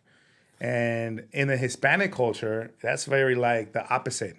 Like, that's very much the opposite in the Hispanic culture. It's Vamos de party. yeah, very much. It's like, no, ¿cómo te vas a perder el cumpleaños? No. Yeah. Te tienes que ir para la fiesta de cumpleaños, tienes que ir para la quinceañera, tienes que ir para el bautismo, tienes que estar aquí.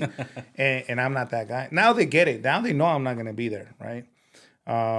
But it's funny when I, like, even like my family members sometimes, my staff, I'm sorry, sometimes they want to like take a day off or something over something that I think it's like, you're taking a day off for what? Like, that's the reason why you want to take a day off? I don't get it. My success is a little bit more important. Yeah. And so I'm very much a workaholic. I get it. It's a good and bad thing. I 100%, I'm very conscious of missing out on memories and not being there sometimes, etc. But this is what I choose. This is my choice, and until I've felt that I've made it, that's when I'll go join you guys. And when do you think that would be, bro? Oh shoot, man, I don't know, man. I don't know. That's a good question. My goal is to open up another restaurant, so that's gonna be a whole nother animal 10 years. to get to Yeah. Of course, now I have a lot more experience of because with my current restaurant,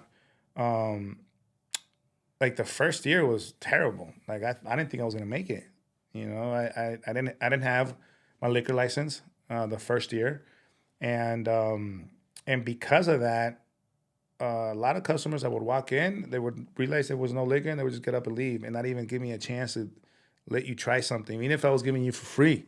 Like, just try this, Dang, and, they missed out. and that was like the first year. And it was, sometimes it was just one customer. There were days there was no customers, and it was hard. It was hard for me to go through that.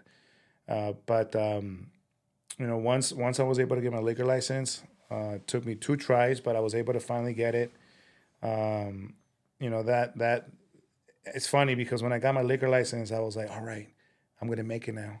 Like, this is this is the golden ticket to like success. And again, it wasn't like that. More challenges. Yeah, for sure. It's definitely a journey. And like I said, I'm going to be hitting 4 years now next month. Congrats. Shout outs to a lot of the people that I've met the last year that have really helped me with my business. For example, Jen from Taste of AZ. Shout outs to my homegirl Jen. Hey. I always shout her out. She, if you don't follow her, follow her. She's Taste of AZ. Unfortunately, she no longer resides in AZ. And she recently moved. Forgot New Orleans, maybe, I forgot. But she, her Instagram has like over 100,000 followers. And I have been following her prior to me meeting her for some time. And just one day out of the blue, she just showed up. She's not huge on Mariscos. She's said that very, very openly. Yeah. But nonetheless, she showed up unannounced or anything. And she was the first influencer that went to my restaurant outside of like music artists. She was the first social media influencer that went. And I sat down with her, and right away we had a great connection, a great friendship that was built. She made a reel out of it, and instantly I saw the difference. It's crazy. Wow. It was crazy. That's crazy. It was crazy, and it was an instant within like that weekend. It was just like folks from Scottsdale, Chandler, Mesa, Wow. Tempe coming out here just because she made a reel out of it, and her and I to this day maintain a very good friendship. Right before she left, she went to the restaurant and we hung out a little bit, and she's shown me some good spots. She's taken me to some good spots. I've tried to do the same with her, and so when that happened is when I started seeing a shift and the traffic. That's and then we got some more folks in there. Shout outs to my friend Brian from Senor Foodie. Senor Foodie's a great guy. I consider a very good friend of mine. He's been to the restaurant just multiple times. Always great having him there. And he's also done some great reels on me that have boosted the amount of customers that have gone, and there's many more, from chef friends that I have, to artists that, Tony Aguirre, if you're familiar, whoever's familiar with Tony Aguirre, when he went, and he went because of Tamarindo, Tamarindo told him. And he was behind the line, no, with you? Yeah, one of the times that he was there, it was like 2 a.m, man. It was, it was super late, and You had just clocked in though. Just kidding. it was him, it was Tamarindo, it was Cesarin, who's also a musician. And it was a cool, just like unexpected. Like they were like, hey, because we were hanging out the whole night. And he was like, we're hungry now, let's make something. And it just happened to be this funny moment, this really cool moment. But Tony Aguirre from day one, he was super cool guy. To this day, we exchange messages. We've been able to have a good connection. And he's been to the restaurant several times where he's given like live performances to people. Yeah. This is a guy that goes on tour, and this guy, he's an artist. He's an artist, well-known artist, and he'll go up to the restaurant, he'll take out his guitar, and he'll get down, and he'll have his team bring out some of his equipment and do like a whole performance for everybody. I just had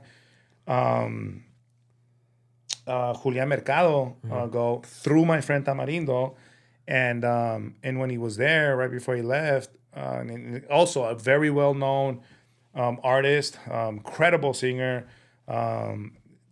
He plays the guitar as well, and he went to go get his guitar, and he did like this whole live, set of like 5 or 6 songs right before he left. And so I've been very fortunate for these guys to first of all, grateful beyond belief. I'm a fan, so I'm also like in awe of the You're all performance. trying to cook, and it's like, Yeah, damn. yeah. Antonio But then- Aguirre is funny, bro. Yeah, I can yeah. imagine what the Oh, it's so funny, Bro, bro. The jokes and all I've that. seen- the yeah, banter. he should be a legit Mexican comedian, bro. He would make it as one, bro. Yeah, he's funny, bro. super funny, super funny, super funny. And so those are the guys that have also, they put me on their stories. And for a business nowadays, I don't have a personal social media account. I don't use a personal social media account.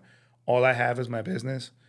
And nowadays, it's not the yellow pages. It's not, sure, there's billboards, etc. But nowadays, it's like social media. That is the driven, the vehicle to drive your business is social media.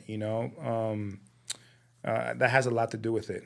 And obviously, there's so many other components, right? But because you can have somebody influencer go to your restaurant and make a reel from you, and then when he or she leaves, customers see it, they come, but you're not giving the same product, the same plate, the same performance as you did to that influencer, then it's dead. That's what I was gonna say. Like, I feel like it was the time, because you had the quality of food, you had the customer service, you had everything. You put in the hours, you put in the work, and you were waiting for that moment that the influencer would come, and bam, Yeah. like people try the food and they're like, oh, I'm coming back. Yeah. So it's just been, I every step has been just a wonderful journey overall, and it continues to be every single day for me, at least. Especially, I'm more so grateful for every time that I wanted to give up, Wow. and God came into my soul and continued to push me forward. I strongly believe that when you're working towards a goal, God will put obstacles in your path to see if you really want that goal.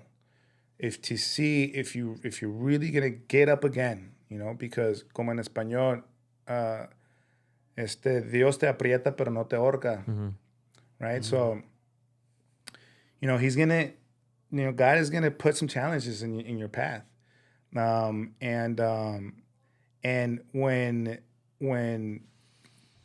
when you prove yourself that you're able to overcome these challenges, God will then put the success in front of you, right? We'll open up those doors, because everything that I just spoke about right now, about these influencers and these people that show up to my restaurant, it wasn't because I reached out to them.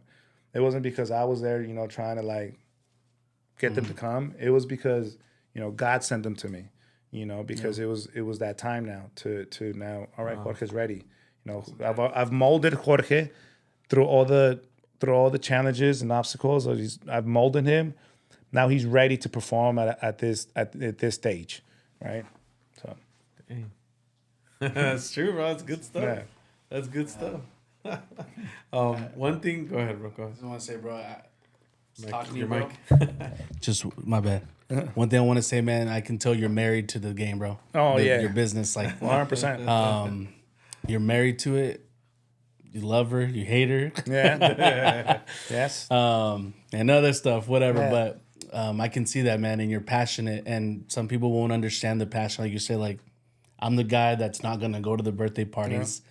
Some people like, ese Jorge es tremendo or whatever. Yeah. But they don't understand the passion you have behind the business. And honestly, we're what we have in front of us, man, is somebody who is gonna, I think, you're already doing great things, man. But with that type of mentality, bro, not caring, like if you miss a birthday or do what you, like lack of sleep. Like you say, you don't sleep, you nap, which Yeah. is crazy. That's that Mamba bro. mentality, bro. Yeah, you're I appreciate that. eres una bestia.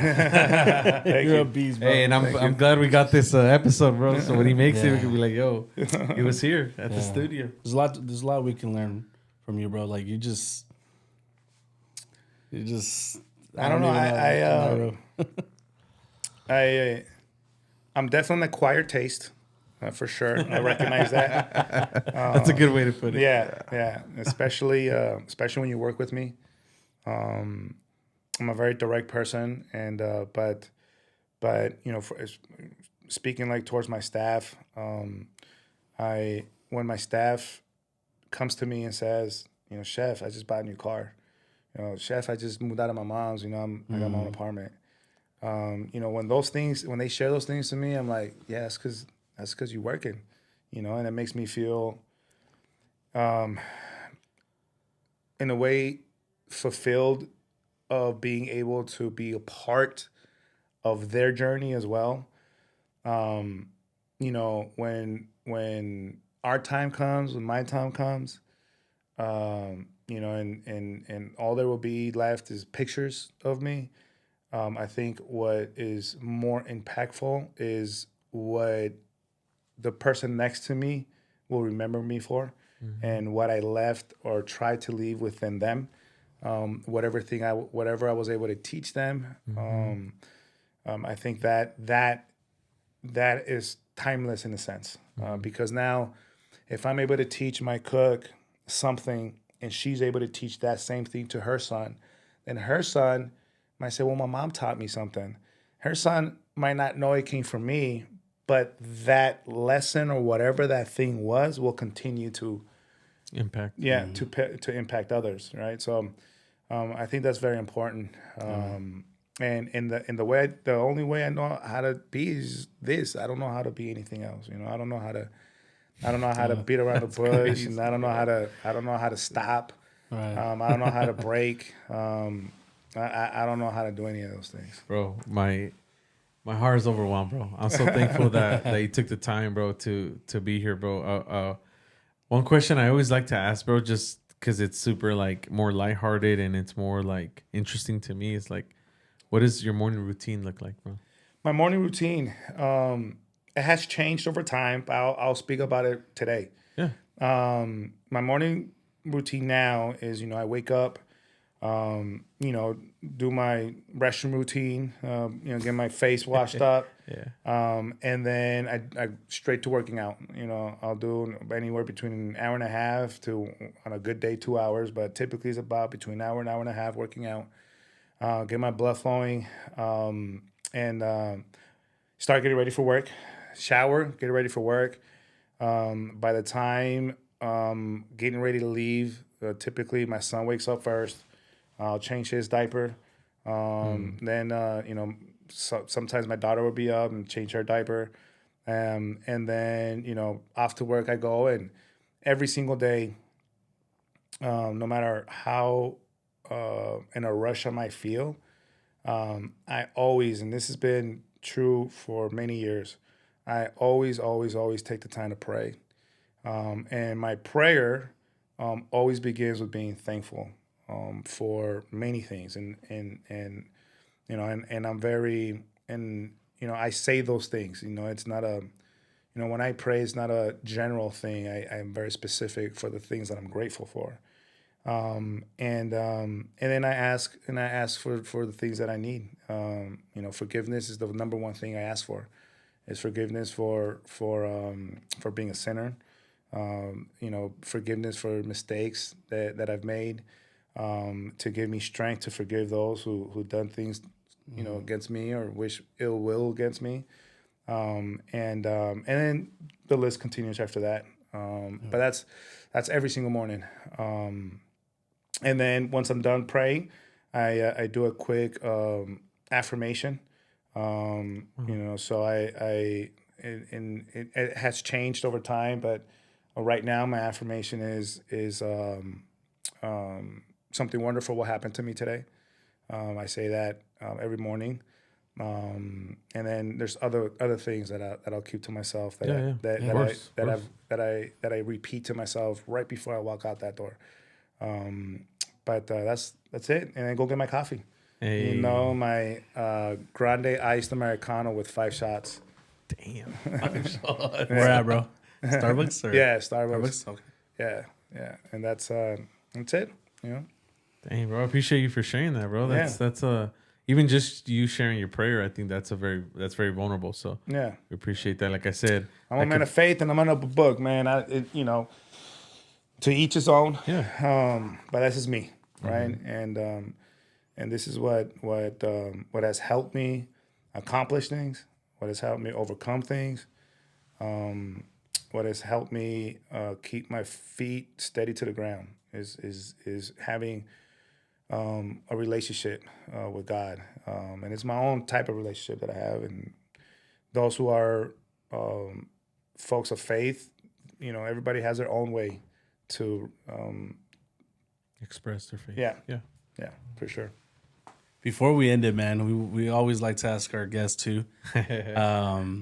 We know you love mariscos. We know that's, you know, you eat your mariscos and all that, but let's just say that you're like, I don't want to eat that right now. I'm feeling so and so. Where are you going? What spots? There's you like many to hit? places I could put you guys on game. Oh, bro, Okay. please. But we want to know your favorite. Though. Okay, Yeah. yeah, I'll give you some of my favorites. Pho 43. Oh yeah. Okay, yeah, who's been there? Okay, that's that. Aside, look, Pho 43 OG, right? OG is spot, huh? is a staple. It's a Phoenix staple. Yeah.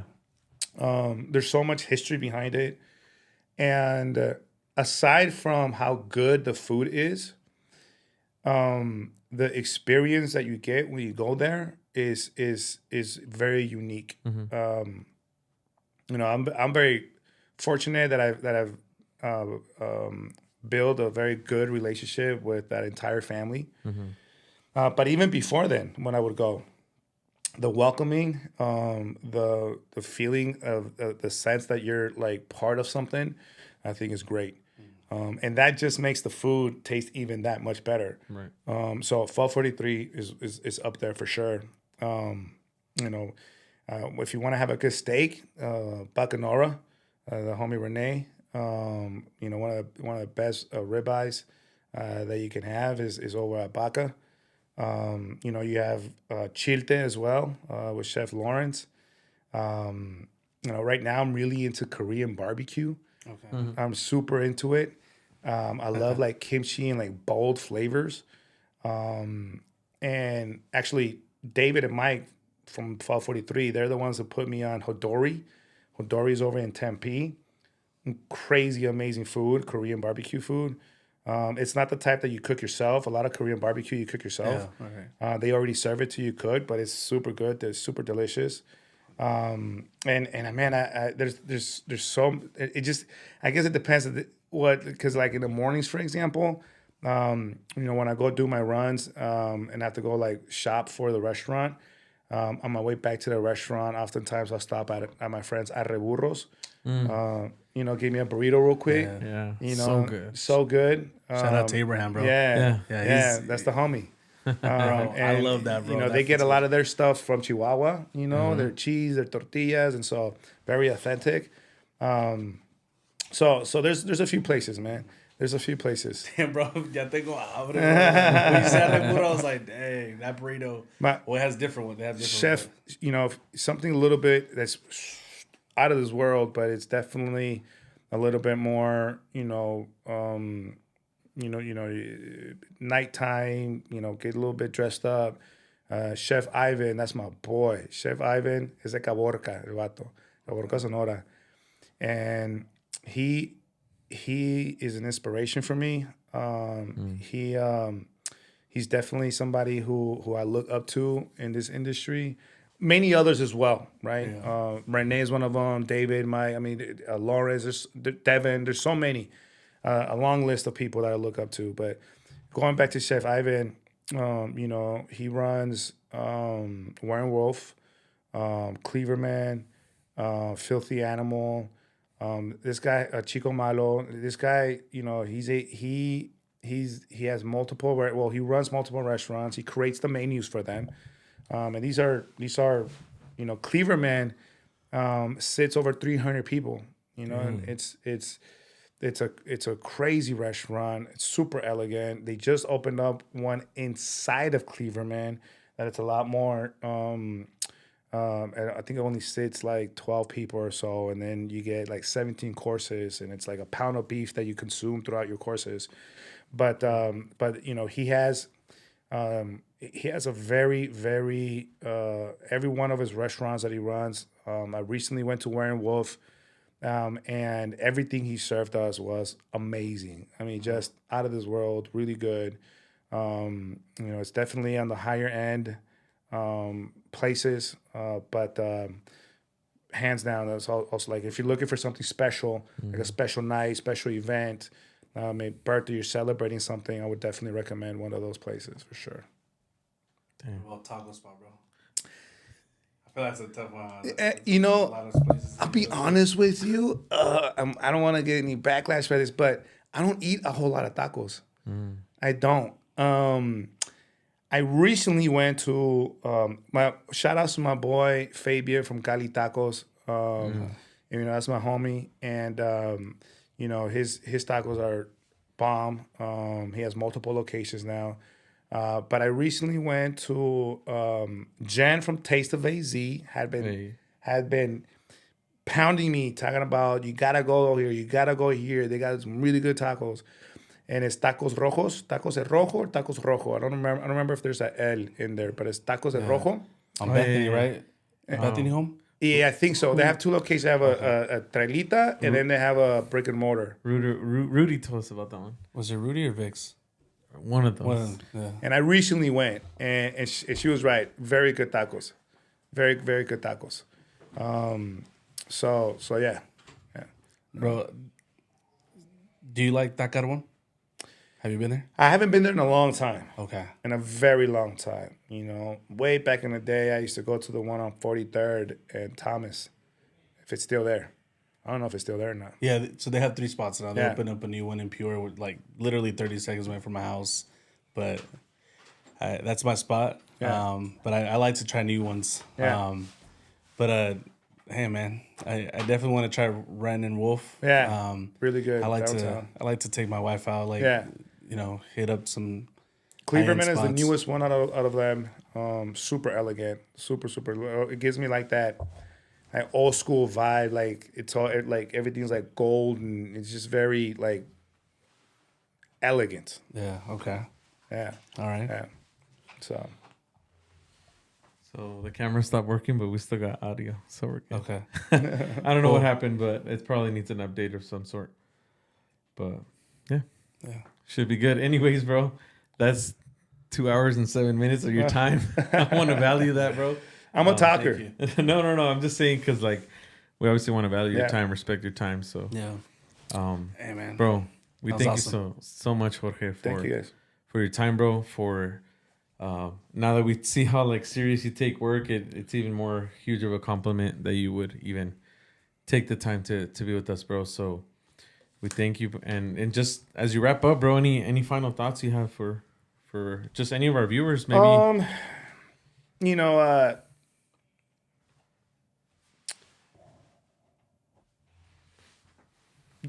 Work hard.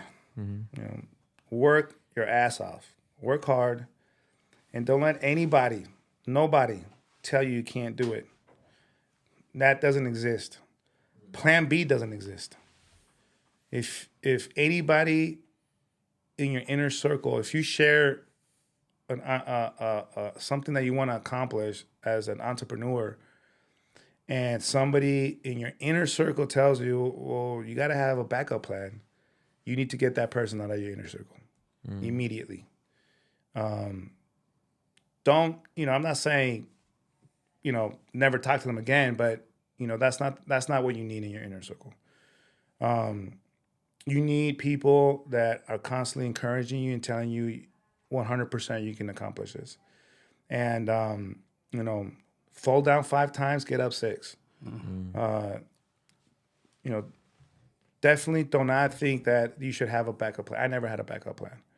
In my head, it was I'm gonna do it because I'm gonna do it. I'm gonna make it because I'm gonna make it. That's it. There's no option. There's nothing else. Nothing else existed. Still to this day exists for me. So you want to do something, go do it. It's gonna kick your ass. It's gonna be hard work, and it's gonna take you some time to get to where you want to be. But enjoy the ride. Enjoy the journey.